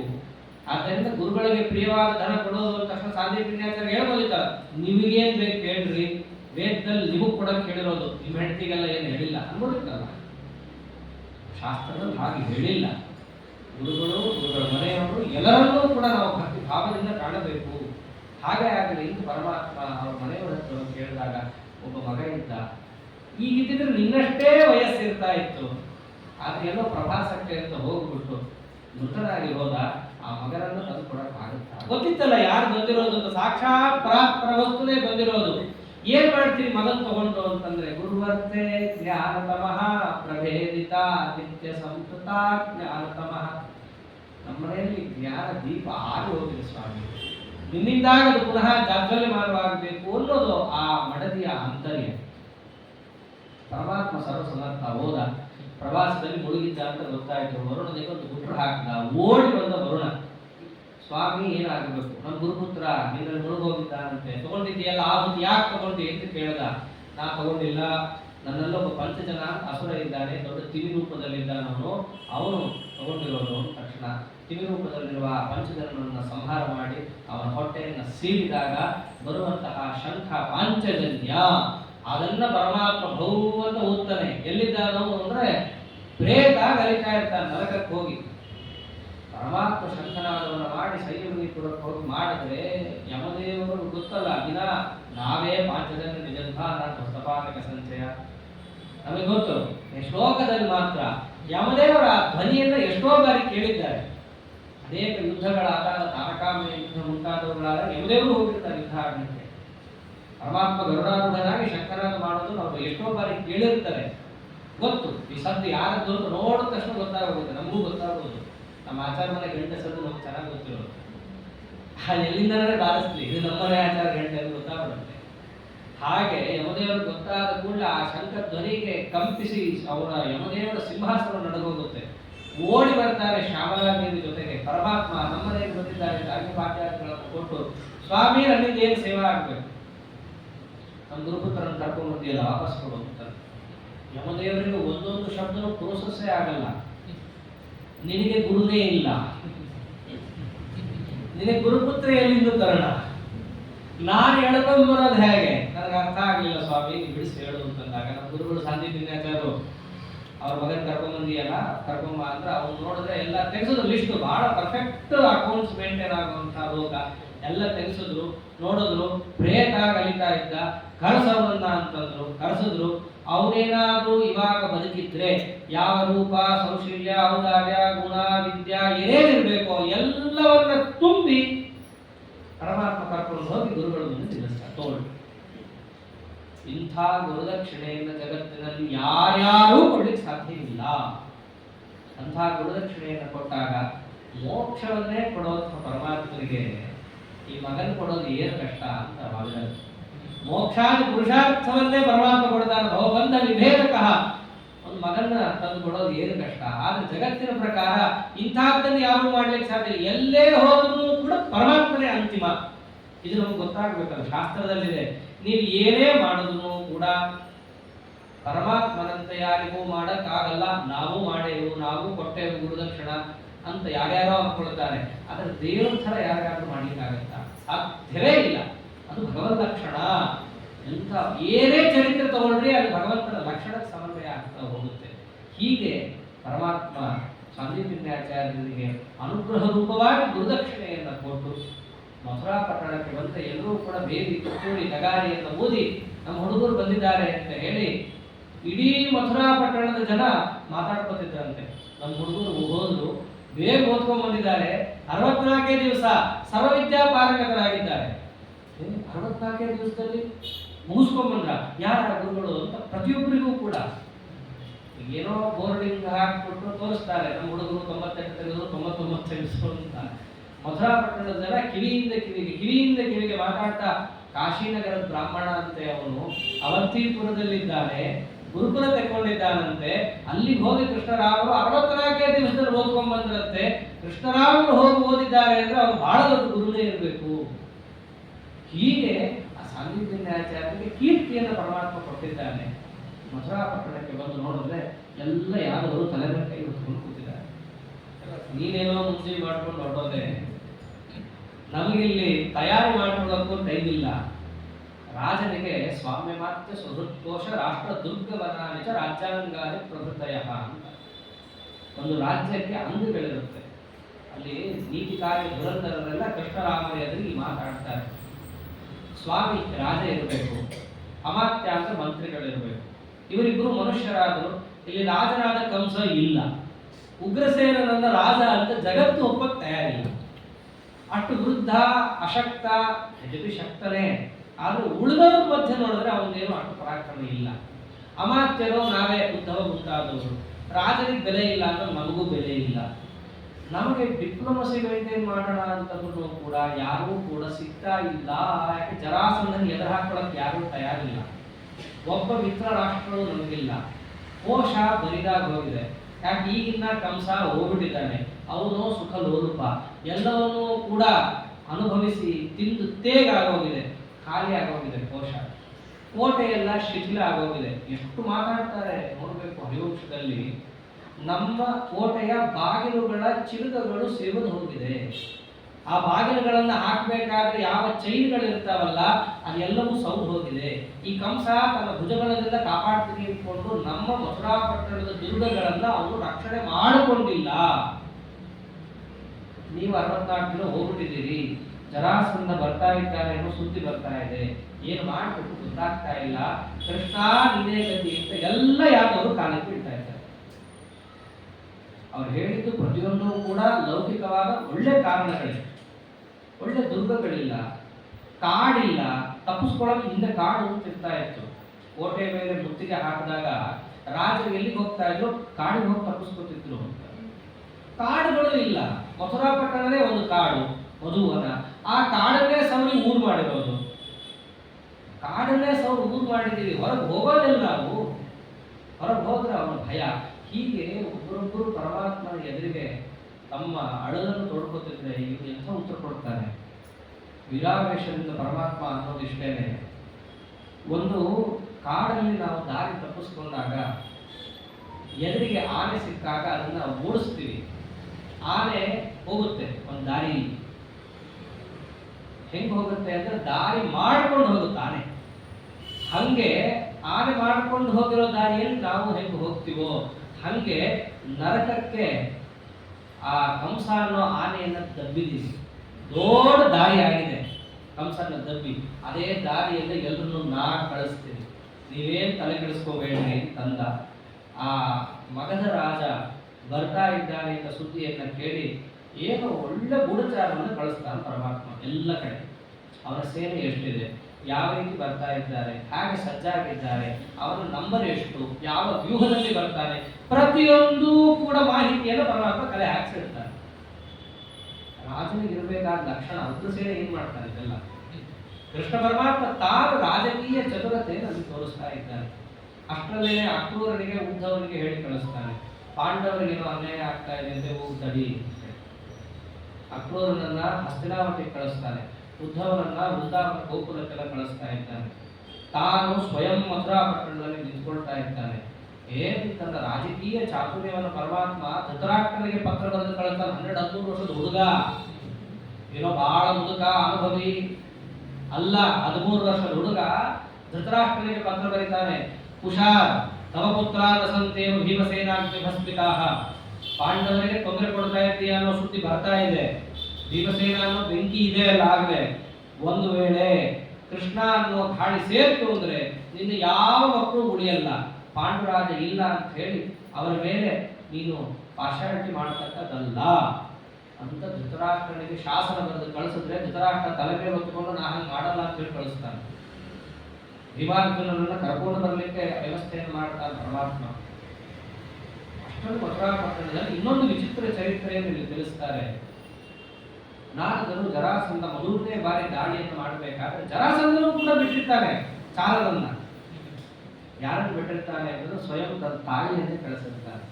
ಜರ ಅನ್ನೋ ರಾಕ್ಷಸಿಯನ್ನು ಕಳಿಸಿರ್ತಾನೆ. ಅವಳು ಹೋಗಿ ಎಲ್ಲ ಮಾಹಿತಿಯನ್ನು ಕಲೆ ಹಾಕ್ತಾ ಮಥುರಾ ಪಟ್ಟಣದ ಹೊರಗಡೆ 1 ಯೋಜನ ದೂರದಲ್ಲಿ ಇರ್ತಾಳು. ನಾರದರು ಜರಾಸಂಧ ಸೈನ್ಯವನ್ನು ತಗೊಂಡು ಏನು ನಗಾರಿ ತುತ್ತೂರಿ ಬಾರಿಸ್ಕೊಂಡು ಅವ್ನು ಬರ್ತಿರ್ಬೇಕಾದ್ರೆ ಎದುರು ಬ್ರಾಹ್ಮಣ ಸಿಗ್ತಾನೆ. ಒಂಟಿ ಬ್ರಾಹ್ಮಣ ಯಾಕೆ ಕಂಡ ಅಂತ ಒಂದು ತಲೆಯಲ್ಲಿ ಇರುತ್ತೆ ಅವನಿಗೆ. ನಾರದರು ಏನ್ ಮಾಡೋದು, ಬ್ರಾಹ್ಮಣ ನಮಸ್ಕಾರ ಮಾಡ್ತಾರೆ, ಎಲ್ಲ ಆಯ್ತು. ನಾರದರು ಚಮತ್ಕಾರ ಮಾತು ಕೇಳ್ತಾರೆ, ಜರಾಸಂಧ ಯುದ್ಧಕ್ಕೆ ಹೋಗ್ತಿದೀಯಾ ಅಂತ ಗೊತ್ತಾಗ್ತಾ ಇದೆ, ಯಾವ ಊರಿಗೆ ಹೋಗ್ತಾ ಇದೀಯ? ಸ್ವಾಮಿ ಈ ತರ ಕೃಷ್ಣ ನೋಡಿದ್ರು ಇಲ್ಲ ನಮ್ಮ ಅಳಿಯನ್ನು ಕೊಂದು ಬಿಟ್ಟಿದ್ದಾನೆ, ಅವ್ರನ್ನ ಯಾದವರನ್ನ ಎಲ್ಲರನ್ನೂ ಸೆರೆಬಡಿದು ವಶಪಡಿಸ್ಕೊಂಡ್ಬಿಡ್ತೀನಿ. ಬಹಳ ಒಳ್ಳೆ ಕೆಲಸ ಮಾಡಕ್ಕೆ ಹೋಗ್ತಾ ಇದ್ದೀಯಾ, ಸರಿ. ನಿನ್ನ ಹತ್ರ ಬೇರೆ ಆಯುಧ ಏನು ಇಲ್ಲೇನು, ವಿಶೇಷವಾದ ಆಯುಧ? ಅಲ್ಲಿ ತನಕ ಹೋಗಿ ಹೊಡೆದಾಡಿನೇ ನೀನೇನಾದ್ರೂ ಸಾಧಿಸ್ಬೇಕಾ ಅಂತ ಕೇಳ್ತಾರೆ. ಆದ್ರೆ ಬಾಂಬು ಮಿಸೈಲ್ಗಳು ಆ ಥರ ಏನಿಲ್ಲ ನಿನ್ನ ಹತ್ರ ಅಂತ ಕೇಳ್ತಾರೆ ನಾರದ್ರು. ಇದೆ. ರುದ್ರದೇವರು ಹೊರಬರದಿಂದ ಒಂದಿತ್ತು ಅವನ ಹತ್ರ ಆ ಥರ ಒಂದು ಅಸ್ತ್ರ ಗದ ಇದೆ ನಾರದೆ. ಮತ್ತೆ ಇಲ್ಲಿಂದಲೇ ಮಥುರಾಪಟ್ಟಣದ ಮೇಲೆ ಹಾಕು ಭಸ್ಮ ಆಗೋಗುತ್ತೆ, ಅಲ್ಲಿಂದ ಯಾಕೆ ಹೋಗ್ಬೇಕು ನೀನು ಅಂತ ಕೇಳ್ತಾರೆ ನಾರದರು. ಹೌದಲ್ಲ, ಒಳ್ಳೆ ಐಡಿಯಾ ಅನ್ನಿಸ್ತು ಅಂತ. ಮತ್ತೆ ಇಷ್ಟು ಜನರನ್ನ ಕರ್ಕೊಂಡು ಹೋಗಿ ಅವ್ರು ಊಟ ತಿಂಡಿ ಕೊಟ್ಟು ನಿದ್ದೆ ಮಾಡಿಸ್ಕೊ ಬಹಳ ಕಷ್ಟ. ಒಂದು ಸೇನೆಯನ್ನು ಮೂವ್ ಮಾಡೋದು ಅಂದ್ರೆ ಇಲ್ಲೇ ಕೂತಿದ್ದಾರೆ, ನಾವೇನೇ చేయಬಾರದು ಅದ್ರ ಬಗ್ಗೆ. ಆದ್ದರಿಂದ ಆ ಸೇನೆಯನ್ನ ಒಂದು ಕಡೆ ಕರ್ಕೊಂಡು ಹೋಗೋದು, ಅವ್ರಿಗೆ ಅನ್ನ ವಸ್ತ್ರಾದಿಗಳನ್ನು ಕೊಟ್ಟು ಅವರು ಹುರಿದುಂಬಿಸ್ತಾ ಓಡೋಗ್ದೇವ್ರನ್ನ ನೋಡ್ಕೊಂಡು ಬಹಳ ಕಷ್ಟ. ಅದು ಒಳ್ಳೇದು ಹೇಳಿದ್ರಲ್ಲ ಅಂತ ಹೇಳ್ಬಿಟ್ಟು ಕೇಳ್ತಾರೆ. ನಾರದ್ರೆ ನೀವು ಸರಿಯಾಗಿ ಹೇಳ್ರಿ, ಇಲ್ಲಿಂದ ಎಷ್ಟು ದೂರ ಇದೆ ಮಥುರಾಪಟ್ಟಣ? 100 ಇರ್ಬೋದು ನೋಡಪ್ಪ ಅಂತ. ಆ 100 ಶಬ್ದಕ್ಕೆ 2 ಅರ್ಥ. ಒಂದು ಅಂದಾಜು ಮೇಲೆ ಹೇಳೋದು. 100 ಅಂತಂದ್ರೆ 100 ಅಂತನೂ ಅರ್ಥ, 100 ಅಂದ್ರೆ 101 ಅಂತೂ ಅರ್ಥ. ಇವನು ಅದನ್ನ ಎಂಥ ಭ್ರಮಣ ಅಂತಂದ್ರೆ ಇವನು 100 ಅನ್ನೋದನ್ನು ಇವನು ಹಾಗೆ ತಿಳ್ಕೊಂಡ. 100 ಅಂತ ತಿಳ್ಕೊಂಡ. ಪಾಪ 101 ಯೋಜನೆ ದೂರದಲ್ಲಿ ಮಥುರಾ. 1 ಯೋಜನೆ ದೂರ ಹೋಗ್ಬೇಕು ಅಂದ್ರೆ ಒಂದ್ಸರ್ತಿ ಗದೆ ತಿರುಗಿಸ್ಬೇಕು. ಅವ್ರು 100 ಅಂತಂದ್ರು. ಸರಿ, 100 ಸರ್ತಿ ಗದೆಯನ್ನು ತಿರುಗಿಸಿ ಎಸ್ದ. ಆ ಸೀದ ಹೋಗಿ ಎಲ್ಲಿ ಹೋಯ್ತು ಅಂತಂದ್ರೆ ಮಥುರಾಪಟ್ಟಣದ ಹೊರಗೆ ಜರಾಸಂಧನ ಅಮ್ಮ ಇದ್ದು ಅವಳು ಕಲ ಮೇಲೆ ಬಿತ್ತು. ಅವರ ಅಮ್ಮನೇ ಹೋದ್ರು. ಅಂದ್ರೆ ಆ ದುರ್ಜನರು ಏನು ಮಾಡ್ಲಿಕ್ಕೆ ಹೋದ್ರು ಕೂಡ ಅವರ ಕಾರ್ಯ ಸಜ್ಜನರ ವಿಷಯದಲ್ಲಿ ವ್ಯರ್ಥ ಆಗತ್ತೆ. ಜರಾಸಂಧನಿಗೆ ಸುದ್ದಿ ಗೊತ್ತಿಲ್ಲ. ಅವನು ಮಥುರಾಪಟ್ಟಣಕ್ಕೆ ಹೋದ್ಮೇಲೆ ಗೊತ್ತಾಗುತ್ತೆ ಇಲ್ಲಿ ನಮ್ಮಮ್ಮ ಸತ್ಲು ಅಂತ ಹೇಳಿ ಇನ್ನಷ್ಟು ಕ್ರುದ್ಧನಾಗಿ ಹೋಗ್ತಾನ. ಅವನ ಕೋಪ ಹೆಚ್ಚಾಗ್ಲಿಕ್ಕೆ ಕಾರಣ ಆಗಿದ್ದ ಅಂಶ ಈ ಕಂಸನನ್ನ ಕೊಂದು ಮಥುರಾಪಟ್ಟಣ ವಶಪಡಿಸ್ಕೊಳ್ಳೋದು ಒಂದಾಗಿದ್ರೆ ಅವರಮ್ಮನ್ನ ಅವನ ಕೈಯಲ್ಲೇ ನಾರದರು ಕೊಲಿಸಿದ್ದು ಇನ್ನಷ್ಟು ದುಃಖ ಕಾರಣ ಆಗೋಗುತ್ತೆ. ಅದಾದ್ಮೇಲೆ ಜರಾಸಂಧನಿಗೆ ಯಾವತ್ತೂ ನಾರದರು ಸಿಕ್ಕಿಲ್ಲ. ಯಾಕಂದ್ರೆ ಅವರು ಪ್ರಾಯ ಎಲ್ಲರಿಗೂ ಸಿಕ್ಕವ್ರೆ, ಆಮೇಲೆ ಎಲ್ಲೂ ಅವರು ಉಲ್ಲೇಖ ಬಂದಿಲ್ಲ. ಆದ್ದರಿಂದ ಜರಾಸಂಧ ಅವರ ತಾಯಿಯನ್ನ ಅವನೇ ಕೊಂದು ಮಥುರಾಪಟ್ಟಣಕ್ಕೆ ಹೋದ್ರೆ ಪೂರ್ಣ ಸೇನಾ ಸಮುದ್ರ. ಮಥುರಾಪಟ್ಟಣ ಚಿಕ್ಕ ದ್ವೀಪದಂತೆ ಆಗೋಗಿತ್ತು. ಅವನ ಪಕ್ಷದಲ್ಲೇನೆ ಎಲ್ಲಾ ರಾಜಾದಿರಾಜರು ನಿಂತು ಹೋರಾಡೋದು. ಅವನ ಸ್ಥಿತಿ ಹೇಗಾಗಿತ್ತು? ಮೊದಲಿಗೆ ಅವನು ನಂಬರ್ ಹುಚ್ಚು, 23 ಅಕ್ಷೋಹಿಣಿ ಸೇನಾ ಅಂತ. ಯಾವಾಗಲೂ ಹೋದ್ರೆ 23 ತಗೊಂಡೇ ಹೋಗೋದು, 24 ತಗೊಂಡು ಹೋಗ್ಬಾರ್ದೆ. ಕೇಶವಾದ ಚತುರ್ಭುಜ ಮಹಾ ಅಯೋಗ್ಯ, 23 ಆಗಬೇಕು ಅವನಿಗೆ. ಆ 23 ಅಕ್ಷೋಹಿಣಿ ಸೇನೆಯನ್ನ ಅವನು ತಗೊಂಡು ಹೋಗ್ತಾ ಇರಬೇಕು. ಮೊದಲು ತನ್ನ ಸೇನೆ ತಗೊಂಡ. ಅವನು ನೋಡ್ಬೇಕು, ಒಂದು ತಂದೆಲ್ಲ ಗುಡ್ಡೆ ಹಾಕೊಂಡು ಸೇನೆಯನ್ನು ತಗೊಂಡು ಹೋಗಿದ್ದಾನೆ. ಕೃಷ್ಣರಾಮ ಯುದ್ಧಕ್ಕೆ ಅಂತ ನಿಂತಾಗ ಯಾದವರು ಮೊದಲು ಹುಮ್ಮಸ್ಸು ಜಾಸ್ತಿ. ನೋಡ್ಬಿಡೋಣ ಜರಾಸಂಧನ ಅಂತ ಅವರಿಗೂ ಇತ್ತು. ಕೃಷ್ಣರಾಮರನ್ನ ಜಯಘೋಷದಿಂದ ಸ್ತೋತ್ರ ಮಾಡುತ್ತಾ ಹೇಳಿದ್ದಾರೆ ಭಾಗವತದ ಶುಕಾಚಾರ್ಯರು. ಗೋವಿಂದನಿಗೆ ಜಯವಾಗಲಿ ಅಂತ ಹೇಳಿ ಯುದ್ಧ ಮಾಡಿದ್ರು ಅಂತ ಇದೆ. ಜಯಘೋಷವನ್ನು ಮಾಡಬೇಕಲ್ಲ, ಹರಿಸರ್ವೋತ್ತಮವಾಯ ಜೀವೋತ್ತಮ ಅಂತ ಹೇಳೋ ಹಾಗೆ ಮಥುರಾಪಟ್ಟಣದ ಸಮಸ್ತ ಯಾದವರು ಗೋವಿಂದನಿಗೆ ಜಯವಾಗಲಿ ಅಂತ ಹೇಳಿ ಯುದ್ಧವನ್ನು ಅವರು ಮಾಡ್ತಾ ಇದ್ರೆ ಪುಟ್ಟು ಸೇನೆ, ಅವನು ದೊಡ್ಡ ಸೇನೆ. ಅವನ ಸೇನೆಯಲ್ಲಿ ಯಾರ್ಯಾರಿದ್ರು ಏಕಲವ್ಯ ಮುಂತಾದವರು ಇದ್ದು ಹೋರಾಡಿದವರೇ. ಏಕಲವ್ಯನ ಅಪ್ಪ ಹಿರಣ್ಯ ಧನುಸ್ಸು, ಅವನು ಸಾಮಂತ ಜರಾಸಂಧನಿಗೆ. ಏಕಲವ್ಯನೂ ಕೂಡ ಬಂದಿದ್ದ ಯುದ್ಧಕ್ಕೆ. ಅವನು ಪೂರ್ವ ದ್ವಾರದಿಂದ ನಿಂತು ಯುದ್ಧ ಮಾಡುತ್ತಾನೆ. ಜರಾಸಂಧ ದಕ್ಷಿಣ ದ್ವಾರದಿಂದ ನಿಂತು ಯುದ್ಧ ಮಾಡುತ್ತಾನೆ. 4 ದ್ವಾರದಿಂದ ಮುತ್ತಿಗೆ ಹಾಕಿದಾಗ ಯಾದವರೆಲ್ಲರೂ ನೋಡ್ತಿದ್ದ ಹಾಗೇನೆ ತನ್ನ ಲೋಕದಿಂದ ಪರಮಾತ್ಮ 2 ರಥವನ್ನು ಕೆಳಗಿಳಿಸ್ತಾನೆ. ದಿವ್ಯವಾದ ರಥ. ಆ ರಥಕ್ಕೆ ಗರುಡಧ್ವಜ ಎಂಬುದು ಇರೋದು. ತನ್ನ ಮೂಲ ರೂಪದಲ್ಲಿ ಏನು ಚಕ್ರಶಂಕ ಗದಾ ಪದ್ಮ ಶಾಂಕ ಬತ್ತಳಿಕೆ ಬಾಣ ಇರುತ್ತೋ, ಮೂಲ ರೂಪದ್ದು ಏನಿರುತ್ತೋ ಹಾಗೆ ಪರಮಾತ್ಮ ಕೆಳಗಿಳಿಸ್ತಾರೆ ಅದನ್ನು. ಹಾಗೆಯೇ ಬಲರಾಮ ದೇವರಿಗೂ ಕೂಡ ಅವನೇನಿದೆಯಲ್ಲ, ಗದಾನೋ ಹಲಸೋನಂದು ಶ್ವೇತವರ್ಣ ಕೃತಾಂಜಲಿ ಸಹಸ್ರ ಮೂರ್ಧಾಂಜಲಿಯ ಕರ್ಣಭೂಷಕ್ತಿ ಆಯುಧ. ಬಲರಾಮ ದೇವರ ಮೂಲ ರೂಪದ ನೇಗಿಲು ವನಕ್ಕೆ ಅವರಿಗೆ ಪರಮಾತ್ಮ ಪ್ರಾಪ್ತವನ್ನಾಗಿ ಮಾಡಿ ಯುದ್ಧಕ್ಕೆ ನಿಂತರೆ ಎಲ್ಲಿ ನೋಡಿದ್ರು ಕೃಷ್ಣ ಪರಮಾತ್ಮನೇ ಕಾಣಿಸ್ತಾ ಇರೋದು. ಸಾಕ್ಷಾತ್ ಪರಮಾತ್ಮನ ಯುದ್ಧಕ್ಕೆ ನಿಂತಾಗ ಯಾದವರಿಗೆ ಎಲ್ಲೆಲ್ಲೂ ಹುಮ್ಮಸ್ಸು. ವಾದಿರಾಜ ಚೆನ್ನಾಗಿ ವರ್ಣನೆ ಮಾಡ್ತಾರೆ ಅದನ್ನ. ಹೇಗಿತ್ತು ಯುದ್ಧ ಅಂತಂದ್ರೆ ಎಲ್ಲಾ ದುರ್ಮತಗಳನ್ನು ಕೂಡ ವೇದವ್ಯಾಸ ದೇವರು ಕೇವಲ ತಮ್ಮ 564 ಚಿಲ್ಲರೆ ಬ್ರಹ್ಮಸೂತ್ರಗಳನ್ನು ಬಳಸಿ ಹೇಗೆ ಖಂಡನೆ ಮಾಡಿದ್ರು, ಹಾಗೆ ವಾಸಂತ ಕೃಷ್ಣ ಮಾಡಿದ್ರೆ ಯಾದವ ಕೃಷ್ಣನು ಕೂಡ ಮಿತವಾದ ಸೇನೆ, ಯಾದವ ಸೇನೆ ಅಷ್ಟನ್ನೇ ಬಳಸಿಕೊಂಡು ಆ ಜರಾಸಂಧನ ದೊಡ್ಡ ಸೇನೆಯನ್ನು ಕೂಡ ನಾಮಾವಿಶೇಷ ಮಾಡ್ತಾ ಇದ್ದಾನೆ. ಬರಬೇಕಾದ್ರೆ ಜರಾಸಂಧ ಹೆಂಗೆ ರಾಜ ಮಹಾರಾಜ ಅಂತ ಹೇಳಿ ಪರಾಕ್ರಮಗಳನ್ನು ಹೇಳಿಸ್ಕೊಂಡು ಬೇರೆ ತುತ್ತೂರಿ ನಗಾರಿಗಳನ್ನು ಊದಿಸ್ಕೊಂಡು ವಜ್ರ ಕವಚ ಕಿರೀಟ ಕುಂಡಲ ಹಾಕೊಂಡು ಬರಬೇಕು, ಹೋಗಬೇಕಾದ್ರೆ ಚಪ್ಪಲಿ ಸಹಿತ ಒಳಗಿರಬಾರ್ದು, ಹಾಕಿ ಕಳಿಸ್ತಾ ಇತ್ತು ಪರಮಾತ್ಮ. ಮನುಷ್ಯರ ಬಲರಾಮ ದೇವರ ಕೈಗೆ ಸಿಕ್ಬಿಟ್ಟಿರ್ತಾರೆ ಜರಾಸಂಧ. ನೇಗಿಲಿಂದ ಹಾಕಿ ಅವನನ್ನು ಗುದ್ದಿ ಮಲಕೆಯಿಂದ ಕುಟ್ಟಿ ಅವರನ್ನು ಪುಡಿ ಮಾಡಬೇಕು ಅಂತ ಹೋದಾಗ ಅಶರೀರವಾಣಿ ಆಗುತ್ತೆ. ಏಯ್ ನಿನ್ನ ಕೈ ಆಗಲ್ಲ, ಕೊಲ್ಲಕ್ಕೆ ಬಿಡು ಅವನನ್ನ ಅಂತ ಹೇಳಿ ಕಳಿಸ್ಬಿಡುತ್ತೆ. ಬಲರಾಮ ದೇವರಿಗೆ ಆಶ್ಚರ್ಯ, ಅವನನ್ನು ಕೊಲ್ಲೋರು ಬೇರೆ ಇದ್ದಾರೆ ಅಂದ್ರೆ ಬಹುಶಃ ನನಗಿಂತ ಪ್ರಭಾವಿ ಇದ್ದಾನ ಅಂತ ಬಲರಾಮ ದೇವರಿಗೆ. ಅದು ದೇವರ ರಹಸ್ಯ. ಅಶರೀರವಾಣಿ ಆಗಿದ್ದು ಬಿಟ್ಟು ಬಿಡ್ತಾನೆ. ಜರಾಸಂಧ ಬದುಕದೆ ನಾನು ಅಂತ ಅನ್ನೋ ಹಾಗಾಗಿರುತ್ತೆ ಅವನಿಗೆ. ಬಲರಾಮ ದೇವರು ಗಟ್ಟಿ ಸಿಟ್ಟಿರುತ್ತೆ ಅವನ ಮೇಲೆ. ಯಾಕೆ ಕೃಷ್ಣನಿಗೆ ನಿಜೋಚ್ಚ ಇಲ್ಲದೆ ಮಧ್ಯದಲ್ಲಿ ಒಮ್ಮೆ ಮಾತಾಡ್ತಾನೆ ಯುದ್ಧದಲ್ಲಿ. ಭಗವದ್ ಭಕ್ತರಿಗೆ ಭಗವಂತನಿಂದ ಕೇಳಕ್ಕಾಗಲ್ಲ. ನುಗ್ಗಿ ಅವನನ್ನು ಹೊಡಿಲಿಕ್ಕೆ ಹೋಗ್ತಾರೆ. ಒಳಗಡೆ ಶುಕ್ಲಕೇಶ ಆವೇಶ ಬೇರೆ, ಕೇಳಬೇಕಾ ಪ್ರತಾಪ. ಮೂಲ ರೂಪದಲ್ಲೇ ಮಹಾಪ್ರಭಾವಿಗಳು ಪ್ರತಾಪಿಗಳು, ಜೊತೆಗೆ ಕೃಷ್ಣನ ಆವೇಶ ಬೇರೆ ಸೇರಿದವನ ಶುಕ್ಲಕೇಶದ ಆವೇಶ. ಅವರ ಪ್ರತಾಪ ಸರಿಗಟ್ಟೋದೇ ಇಲ್ಲ. ಆಗ ಯುದ್ಧ ಮಾಡ್ತಾ ಇದ್ದಾರೆ ಬಲರಾಮದೇವರು. ಕೃಷ್ಣ ಪರಮಾತ್ಮ ಯುದ್ಧ ಮಾಡ್ತಾ ಇದ್ದಾನೆ. ಎಲ್ಲ ರಾಜಾಧಿರಾಜರು ಅವರ ಶಿಷ್ಯರೇ. ಪ್ರತಿ ಬಾರಿ ಸೋಲ್ಬೇಕು. 17 ಬಾರಿ ಸೋತಿದ್ದಾನೆ ಜರಾಸಂಧ. ಮೊದಲು ತನ್ನ ಸೇನೆ ತಂದ, ಖಾಲಿ ಆಯಿತು. ಅಕ್ಕಪಕ್ಕದವ್ರ ಸೇನೆ ತಂದ, ಖಾಲಿ ಆಯಿತು.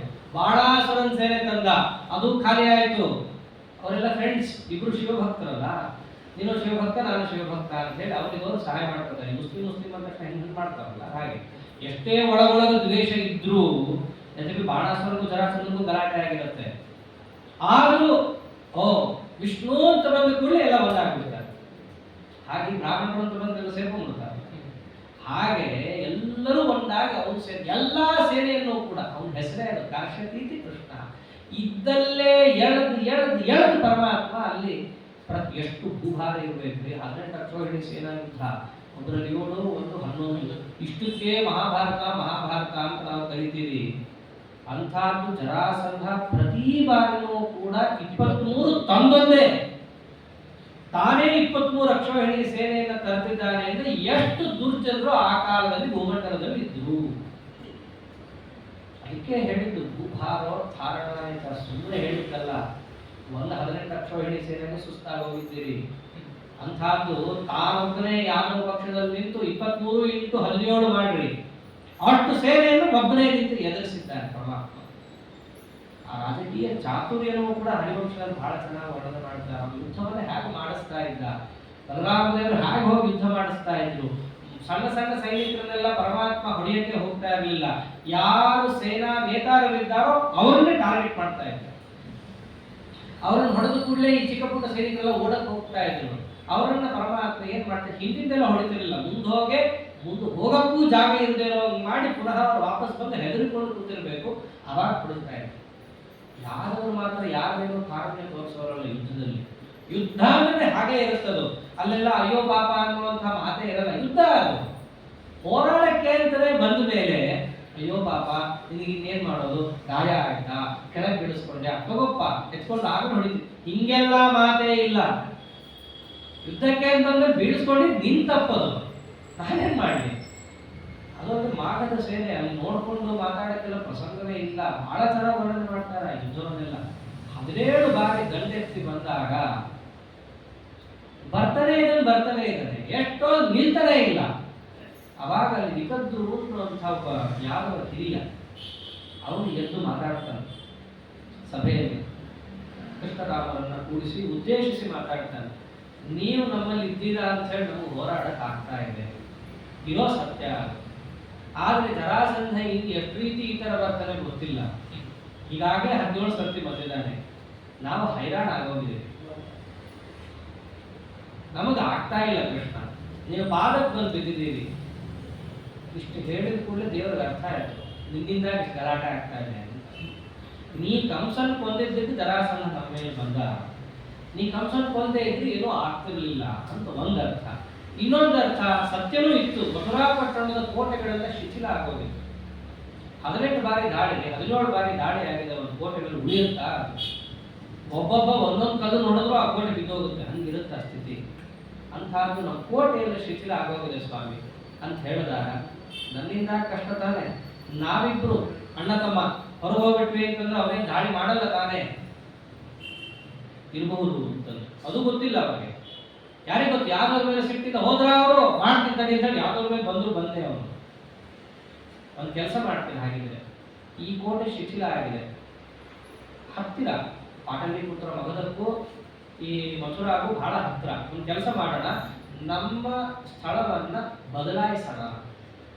ನಾನು ಹೋಗಿ ದಕ್ಷಿಣ ದೇಶದಲ್ಲಿ ನೋಡ್ಕೊಂಡ್ ಬರ್ತೀನಿ. ದಕ್ಷಿಣ ದೇಶ ಸ್ವಲ್ಪ ದೂರ ಆಗುತ್ತಲ್ಲ ಅಲ್ಲಿಂದ ಇಲ್ಲಿ ತನಕ ಬರೋದು. ಆದ್ದರಿಂದ ನಾನು ನಮ್ಮ ಅಣ್ಣ ಹೋಗಿ ಬರ್ತೀವಿ. ಎಲ್ಲಾ ಗೂಢಚಾರಿಗೆ ಹೇಳಿ ಕಳಿಸ್ಬಿಡ್ರಿ. ಕೃಷ್ಣರಾಮರು ಮಥುರಾದಲ್ಲಿಲ್ಲ, ಕೆಳಗೋದ್ರು ಅಂತ ಕಳಿಸ್ತಾರೆ. ನೋಡಂತೆ ಜರಾಸಂಧನಿಗೆ ಯಾರು ಗುರಿ ಅಂತ ಹೇಳಿ, ಯಾದವರೋ ಕೃಷ್ಣನೋ ಅದು ಒಂದು ಗೊತ್ತಾಗೋಗುತ್ತೆ.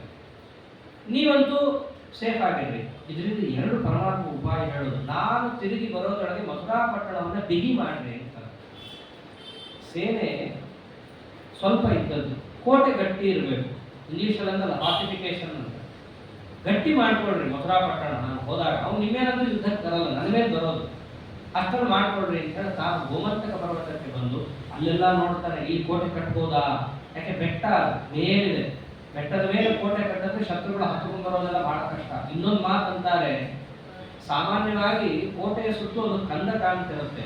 ಆ ವಿಕದ್ದು ಒಂದು ಮಾತಂತಾನೆ, ಸ್ವಾಮಿ ಮಥುರಾ ಪಟ್ಟಣದ ಕಂದಕಗಳೇ ಇಲ್ಲ, ಎಲ್ಲ ಶವ ತುಂಬ ಹೋಗಿದೆ ಅಲ್ಲಿ. ಅಷ್ಟು ಸೇನೆ ಬಂದು ಸತ್ತಾಗ ಎಲ್ಲರನ್ನು ಎಲ್ಲ ಹಾಕ್ಬೇಕು ನಾವು. ಎಷ್ಟೊಂದು ಗುಂಡಿ ತೋಡೋಣ, ಗುಂಡಿ ತೋಡಿದ್ರೆ ಬೆಟ್ಟ ಹೋಗುತ್ತೆ. ಆಮೇಲೆ ಅವ್ರನ್ನೆಲ್ಲ ಕಂದಕಕ್ಕೆ ಹಾಕಿ ಮುಚ್ಚಿದ್ರಿಂದ ಮಥುರಾ ಪಟ್ಟಣ ಕಂದಕರು ಇಲ್ಲ ಇವಾಗ ಅಂತ. ಅದಕ್ಕೆ ಪರಮಾತ್ಮ ಇವೆಲ್ಲ ಗಮನಿಸಿ ಗೋಮಂತಕ ಪರ್ವತಕ್ಕೆ ತಾನು ಹೋದಾಗ ನೋಡ್ತಾನೆ. ಅಲ್ಲಿ ತನ್ನದೇ ಒಂದು ರೂಪ, ಪರಶುರಾಮ ರೂಪ. ಆ ರೂಪವನ್ನ ತಾನೇ ನಮಸ್ಕಾರ ಮಾಡಿ ಏನೂ ಗೊತ್ತಿಲ್ಲದಿರುವವರಂಗೆ ನಾಟಕ ಆಡಿ, ನಂಗೆ ಏನು ಮಾಡಿ ಗೊತ್ತಾಗ್ತಾ ಇಲ್ಲ ಅಂತ ಪರಶುರಾಮ ದೇವ ಎದುರಿಗಂದು ನಾ ಮಾಡ್ತೀನಿ ಬಾ ದೇವ್. ಅವರು ನಾಟಕ ಮಾಡಕ್ ನಿಂತ್ರೆ ಯಾರು ಕರೀತಾರೆ? ಅದರಂತೆ ಪರಶುರಾಮ ದೇವರು ಅವರನ್ನ ಕರ್ಕೊಂಡು ಹೋಗ್ತಾರೆ ಒಂದು ಕಡೆ. ಗೋಮಂತಕ ಪರ್ವತದಿಂದ ಕರ್ಕೊಂಡು ಹೋಗಿ ಶ್ರೀಗಾಲವಾದೇವ ಅಂತ ಒಬ್ಬ ಇದ್ದಾನೆ, ಅವನೊಬ್ಬ ಇಲ್ಲ ಅಯೋಗ್ಯ, ನೀನು ಅವನು ನೋಡ್ಕೋ, ಕೊಡ್ಲಿ ಕೆಳಗಿಟ್ಟಿದ್ದೀನಿ, ಇಲ್ಲದಿದ್ರೆ ನಾನು ಏನು ಬೇಕಾದ್ರೂ ಮಾಡ್ತಾ ಇದ್ದೆ ಅಂತಂದಾಗ ಕರವೀರಪುರದಲ್ಲಿ ಇರ್ತಾನ. ಕರವೀರಪುರ ಅಂದ್ರೆ ಕೊಲ್ಲಾಪುರ, ಅಲ್ಲಿ ಇರ್ತಾನ. ಅದನ್ನು ಅವನು ಒಂದ್ ಕಡೆ ನೋಡ್ಕೋ ಅಂತಂದಾಗ ಜರಾಸಂಧನ ಮಾಹಿತಿ ಹೋಗುತ್ತೆ. ಕೃಷ್ಣ ಬಲರಾಮರು ಇಬ್ಬರೇ ಇದ್ದಾರಂತೆ ಗೋಮಂತಕ ಪರ್ವತದಲ್ಲಿ ಅಂತ ಹೇಳಿ ಎಲ್ಲಾ ಸೇನೆಯನ್ನು ತಗೊಂಡ್ ಬರ್ತಾನೆ. ಆ ಸೇನೆಯಲ್ಲಿ ಯಾರ್ಯಾರು ಇರ್ತಾರೆ ಅಂತಂದ್ರೆ ಭೀಷ್ಮಕ ರಾಜ ಇರ್ತಾನೆ, ದಮಘೋಷ ಇರ್ತಾನೆ, ಮಾಲೀಕ ರಾಜರು ಇರ್ತಾರೆ, ಶಲ್ಯರಾಜರು ಇರ್ತಾರೆ, ಮದ್ರರಾಜ ಇರ್ತಾನೆ, ದುರ್ಬಲ ರಾಜ ಇರ್ತಾನೆ. ಎಲ್ಲಾ ರಾಜಾದಿರಾಜರು ಕೂಡ ಅವನ ಶಿಷ್ಯರೇ. ಆ ಕಾಲದಲ್ಲಿ ಜರಾಸಂಧನ ಶಿಷ್ಯರು ಅವರೆಲ್ಲರೂ ಯುದ್ಧಕ್ಕೆ ಬಂದಿರ್ತಾರೆ. ಗೋಮಂತಕ ಪರ್ವತಕ್ಕೆ ಹೋದಾಗ ಅವನಂತಾನೆ ಸಾಲ್ವ, ಸ್ವಾಮಿ ನಮ್ಮ ಸೇನೆ ಪರ್ವತಾರೋಹಣದಲ್ಲಿ ಸಾಮರ್ಥ್ಯ ಹೊಂದಿಲ್ಲ, ಓಪನ್ ಫೀಲ್ಡ್ ಅಲ್ಲಿ ಹೋರಾಡ್ತೀವಷ್ಟೇ, ಕಾಡಲ್ಲಿ ಹೋರಾಡೋದು ನಮಗೆ ಕಷ್ಟ ಅಂತಂತಾನೆ. ಅದಕ್ಕೆ ಏನ್ ಮಾಡಬೇಕು ಅಂತ ಕೆಲಸ ಮಾಡೋಣ. ಹೆಂಗೂ ಇದು ಗ್ರೀಷ್ಮ ಒಣಗೋಗಿರುತ್ತೆ ಕಾಡು, ಬೆಂಕಿ ಹಚ್ಕೊಳ್ಳೋಣ ಕಾಡಿಗೆ. ಆ ಪಾಪಿಗಳ ಬುದ್ಧಿನೇ ಹಾಗೆ. ಕೃಷ್ಣ ಪರಮಾತ್ಮರು ಕೃಷ್ಣರಾಮರ ಮೇಲಿದ್ದಾಗ ಇಡೀ ಬೆಟ್ಟಕ್ಕೆ ಬೆಂಕಿ ಹಚ್ಚಿದಾಗ ಪರಮಾತ್ಮನ ಕಾರುಣ್ಯ, ಪಾಪ ಏನೂ ಮಾಡಿಲ್ಲ ಇವು ಪ್ರಾಣಿಗಳು, ಅವು ಸಾಯ್ತಾ ಇದ್ದಾರೆ ಅಂತ ಹೇಳಿ ಆ ತನ್ನ ಪಾದವನ್ನ ಬೆಟ್ಟದ ಮೇಲೆ ಒತ್ತಿದ್ರೆ ಸಮುದ್ರದ ತೀರ ಎಲ್ಲ ನೀರು ಚಿಮ್ಮಿ ಇಡೀ ಒಂದು ವನ ಬೆಂಕಿಯನ್ನ ರಹಿತವಾಗಬೇಕು. ಹಾಗೆ ಮಾಡಿದ ಎಲ್ಲ ಬೆಂಕಿಯನ್ನು ಆರಿಸಿದ್ದಾನೆ. ಒತ್ತದ್ನಲ್ಲ, ಒತ್ತಿ ಜಿಗಿಬೇಕಲ್ಲ. ಎಲ್ಲಿ ಜಿಗಿದಿದ್ದಾನೆ ಅಂದ್ರೆ ಸೀದಾ ಹೋಗಿ ಸೇನಾ ಮಧ್ಯದಲ್ಲಿ ಜಿಗಿದಿದ್ದಾನೆ ಪರಮಾತ್ಮ. ಎಲ್ಲ ಸೇನೆಯನ್ನು ಕೂಡ ಕರೀತಾ ಇದ್ದಾನೆ. ತನ್ನ ವಿಶೇಷವಾದಂತಹ ಶಕ್ತಿಯನ್ನು ತೋರಿಸ್ತಾ ಇದ್ದಾಗ ಅಲ್ಲೊಂದು ಬಾರಿ ಮತ್ತೆ ಬಲರಾಮ ದೇವರ ಕೈಗೆ ಸಿಗ್ತಾರೆ ಜರಾಸಂಧ. ಬಹುಶಃ ಈ ಸರ್ತಿ ಏನು ಆಗ್ಲಿಕ್ಕಿಲ್ಲ ಅಂತ ಹೇಳಿ ತನ್ನ ಹಲಾಯುಧವನ್ನು ತಗೊಂಡು ತಲೆಗೆ ಪ್ರಪಾತ ಮಾಡಿದ್ರೆ ಅಲ್ಲೇ ಜರಾಸಂಧ ಗೋವಿಂದ ಹೋಗ್ತಾ ಇದ್ದ. ಅಷ್ಟರಲ್ಲಿ ಮತ್ತೆ ಅಶರೀರವಾಣಿ ಆಗುತ್ತೆ, ನಿನಗೆ ಯೋಗ್ಯತೆ ಇಲ್ಲ ಬಿಡು ಅಂತ ಹೇಳಿ ಜರಾಸಂಧ ಬಿತ್ತು ಎತ್ತು ಅಂತ ಹೇಳಿ ಓಡೋಗ್ತಾನೆ. ಪ್ರತಿ ಬಾರಿ ಅವನ ಹಿಂದೆ ಎಲ್ಲಾ ರಾಜರು ಓಡೋಗ್ತಾ ಇದ್ದಲ್ಲ, ಈ ಬಾರಿ ಯಾರು ಓಡೋಗಲ್ಲ. ದಮಘೋಷ ಮುಂತಾದವರೆಲ್ಲ ಅಲ್ಲೇ ಉಳ್ಕೋತಾರೆ, ಭೀಷ್ಮಕ ಮುಂತಾದವರು ಅಲ್ಲೇ ಉಳ್ಕೋತಾರೆ. ಉಳ್ಕೊಂಡ ಮೇಲೆ ಕೃಷ್ಣನ ಹತ್ರ ಹೋಗಿ ಶರಣ ಬೇಡ್ತಾರೆ, ಸ್ವಾಮಿ ನಮ್ಗೆ ತಪ್ಪಾಗೋಯ್ತು, ಇನ್ನೀ ಜರಾಸಂಧ ನಾವು ಹಿಡಿಯಲ್ಲ ಅಂತ ಹೇಳಿ ಅವಾಗ ಅವನ ಶಿಷ್ಯತ್ವವನ್ನು ಒಬ್ಬರೊಬ್ಬರೇ ಬಿಡ್ತಾ ಬರ್ತಾರೆ. ಅವಾಗ ಭೀಷ್ಮಕ ರಾಜನು ಕೂಡ ಅಲ್ಲೇ ನಿಂತಿದ್ದು ನೋಡಿ ಶಿಶುಪಾಲನಿಗೆ ಕೋಪ ಬಂದು ಹೋಗುತ್ತೆ. ಓ ನಮ್ಮಪ್ಪ ಕೃಷ್ಣನ ಪಾರ್ಟಿ ಸೇರ್ದ ಅಂತ ಹೇಳಿ. ಒಂದೊಂದಕ್ಕೂ ಅಲ್ಲಿ ರಾಜಕೀಯ ಸಂಬಂಧನೂ ಇದೆ. ನಮ್ಮಪ್ಪ ಏನ್ ಮಾಡ್ತಾನೆ ಹೇಳಕ್ ಬರಲ್ಲ ಅಂತ ಹೇಳಿ ಆ ಅಂಶವನ್ನು ಕೂಡ ಅವನ ಮನಸ್ಸಿನಲ್ಲಿ ಇಟ್ಟುಕೊಂಡೇನೆ ಮುಂದೆ ಎಲ್ಲವನ್ನೂ ಕೂಡ ಯೋಚನೆ ಮಾಡ್ತಾ ಹೊರಡ್ತಾನೆ ಶಿಶುಪಾಲ. ಹೀಗೆ ಗೋಮಂತಕ ಪರ್ವತದಲ್ಲಿ 18ನೇ ಬಾರಿನೂ ಕೂಡ ಜರಾಸಂಧ ಸೋತ. ಏನೂ ಮಾಡಕ್ಕಾಗಲಿಲ್ಲ ಕೃಷ್ಣರಾಮರನ್ನ ಅಂತ ಗೊತ್ತಾದ ಕೂಡಲೇ ಮಥುರಾ ಪಟ್ಟಣಕ್ಕೆ ಪರಮಾತ್ಮ ಬಂದ್ರೆ ಎಲ್ಲ ಮಥುರಾ ಪಟ್ಟಣ ಸುಸಜ್ಜಿತ ಆಗೋಗಿತ್ತು. ನೀನು ಫಸ್ಟ್ ಕ್ಲಾಸ್ ಆಯ್ತು ಮಥುರಾ ಪಟ್ಟಣ ಅಂತ ಹೇಳಿ ಕೃಷ್ಣರಾಮರು ಬಂದಾಗ ಬಹಳ ಖುಷಿ ಆಗುತ್ತೆ. ಬಲರಾಮ ದೇವರು ನಮ್ಗೆ ಸ್ವಲ್ಪ ವಿಶ್ರಾಂತಿ ಬೇಕು ಅಂತ ಹೇಳಿ ಬೃಂದಾವನಕ್ಕೆ ಹೋಗ್ತಾರೆ. ಅವಾಗ ಅಲ್ಲಿ ಯಮುನಾದೇವಿ ದೂರ ಹೋಗಿದ್ದನ್ನು ನೋಡಿ ತನ್ನ ಯೋಗ ಶಕ್ತಿಯಿಂದ ಅವಳನ್ನು ಕರ್ಷಣೆ ಮಾಡಿ ತಾವು ಯಾರು ಒಂದು ಜಗತ್ತಿಗೆ ಅರ್ಥ ಮಾಡಿಸಿಕೊಳ್ಳುವ ಲೀಲೆಯನ್ನೆಲ್ಲ ವರ್ಣನೆ ಮಾಡ್ತಾರೆ. ಮತ್ತೆ ಯಾವಾಗ ಕೃಷ್ಣರಾಮರು ಸೇರಿರ್ತಾರೋ ಒಬ್ಬ ದೂತ ಬಂದು ಹೇಳ್ತಾನೆ, ರುಕ್ಮಿಣಿ ಸ್ವಯಂವರ ಇದೆಯಂತೆ ಅಂತ ಹೇಳ್ತಾನೆ. ರುಕ್ಮಿಣಿ ಸ್ವಯಂವರ ನಡೆಯುತ್ತಂತೆ, ಮಾಡಲೇಬೇಕಲ್ಲ. ಭೀಷ್ಮಕ ರಾಜನಿಗೂ ಕೃಷ್ಣನ್ ನೋಡಿದ್ರೆ ಬಹಳ ಭಕ್ತಿ. ಮಗಳು ಅಂತವಳೆ ಇದ್ದಾಳೆ, ಸಾಕ್ಷಾತ್ ಪರಾತ್ಪರಳು ಅಂತ ಹೇಳಿ ಸ್ವಯಂವರವನ್ನು ಇಡಬೇಕು, ಕ್ಷತ್ರಿಯ ಸಂಪ್ರದಾಯ. ಇಡುತ್ತಾನೆ. ಜರಾಸಂಧ ಅಡ್ಡ ಬಂದ. ಸ್ವಯಂವರ ಅಂತ ಇಡಬೇಕು ಅಂತ ಮೊದಲಾದಾಗ ಈಗ ಸ್ವಯಂವರ ಅಂತ ಏನಾಗತ್ತೆ ಅಂತ ಯೋಚನೆ ಮಾಡೋದು. ಎಲ್ಲರಿಗೂ ನಿರೂಪ ಹೋದಂಗೆ ಕೃಷ್ಣನಿಗೂ ನಿರೂಪ ಹೋಗುತ್ತೆ. ಕೃಷ್ಣನಿಗೆ ನಿರೂಪ ಹೋದ್ರೆ ಕೃಷ್ಣ ಬರ್ತಾನೆ. ಕೃಷ್ಣ ಬಂದ್ರೆ ರುಕ್ಮಿಣಿ ಅವನ ಕೊರಳಿಗೆ ಹಾರ ಹಾಕೋದು. ಹಾರ ಹಾಕಿದ್ರೆ ಯುದ್ಧ ಆಗುತ್ತೆ. 18 ಸರ್ತಿ ಹೊಡೆದಿದ್ದಾರೆ, 19ನೇ ಸರ್ತಿ ಹೊಡೆದಿದ್ದಾರೆ. ಇದೇ ಆಗೋದು. ಆದ್ದರಿಂದ ಸ್ವಯಂವರ ಮಾಡಬೇಕು ಅನ್ನೋದೇ ಬೇಡ, ಮದುವೆ ಮಾಡ್ಬಿಡೋಣ ಅಂತ ಮೊದಲೇ ಬಂದಿರುತ್ತೆ ತಲೆಯಲ್ಲಿ. ಅವಾಗ ಜರಾಸಂಧ ಅಡ್ಡ ಬಂದು ಹೇಳ್ತಾರೆ, ಇದು ಕ್ಷತ್ರಿಯ ಧರ್ಮಕ್ಕೆ ವಿರುದ್ಧ, ಮಾಡಬಾರದು ಅಂತಂತಾರೆ. ಇವೆಲ್ಲ ವಿಷಯ ಭಾಗವತದಲ್ಲಿ ನಮಗೆ ಸಿಗಲ್ಲ. ಈ ವಿಷಯ ನಮಗೆ ಸಿಗೋದು ಹರಿವಂಶದಲ್ಲಿ. ಕ್ಷತ್ರಿಯ ಧರ್ಮ, ಅವನು ಅಷ್ಟರಲ್ಲೇ ಧರ್ಮ ಅಂತಂತಾನೆ ಜರಾಸಂಧ. ಕ್ಷತ್ರಿಯ ಧರ್ಮಕ್ಕೆ ವಿರುದ್ಧ ನಾವು ಸ್ವಯಂವರಣೆ ಮಾಡಬೇಕು. ಮತ್ತೆ ಹೆಂಗೆ ಮಾಡೋದು? ಒಂದು ಉಪಾಯ ಹೇಳ್ತಾರೆ. ನಾವು ರುಕ್ಮಿಣಿಯನ್ನ ರಾಜನಿಗೆ ಮಾತ್ರ ಕೊಡೋದು ಅಂತ ಪರಿಸ್ಥಿತಿ. ಕೃಷ್ಣ ಏನು ರಾಜ ಅಲ್ಲ, ಅವನು ದನ ಕಾಯೋದು. ಏನೋ ಭುಜಬಲ ಇದೆ ಅಂತ ಅನ್ಕೊಂಡು ಮಥುರಾ ಪಟ್ಟಣದಲ್ಲಿ ಮೆರಿತಾ ಇದ್ದಾನೆ ಅಷ್ಟೇ. ಆದ್ದರಿಂದ ನಾವು ಸ್ವಯಂವರ ಯಾರಿಗೋಸ್ಕರ? ರಾಜನಿಗೋಸ್ಕರ ಸ್ವಯಂವರ ಹೀಗೆ ಇಳಿಸ್ಕೊಡೋಣ. ಹಾಗೆ ಪತ್ರವನ್ನು ಬರೆಸ್ಬಿಡ್ರಿ. ಇಷ್ಟೆಲ್ಲ ದೂತ ಹೋಗಿ ಹೇಳ್ತಾನೆ, ಹೇಳೋದೆಲ್ಲ ಇಷ್ಟು ಹೇಳ್ತಾನೆ, ಈ ರಾಜ ಅಲ್ಲಂತೆ, ಹಾಗಾಗಿ ನೀನು ಬರೋ ಅವಶ್ಯಕತೆ ಇಲ್ವಂತೆ ಅಂತಂದಾಗ ಕ್ರುದ್ಧರಾಗಿ ಹೋಗ್ತಾನೆ ಪರಮಾತ್ಮ. ಮಥುರಾ ಪಟ್ಟಣದಲ್ಲಿ ಬಲರಾಮ ದೇವರು ಇಟ್ಟು ಉಗ್ರಸೇನನ್ನು ಕಾಪಾಡಕ್ಕೆ ಯಾರು ಬೇಕಲ್ಲ, ಉಗ್ರಸೇನನ್ನು ಕಾಪಾಡಕ್ಕೆ ಬಲರಾಮ ದೇವರನ್ನು ಅಲ್ಲೇ ಇಡುತ್ತಾರೆ.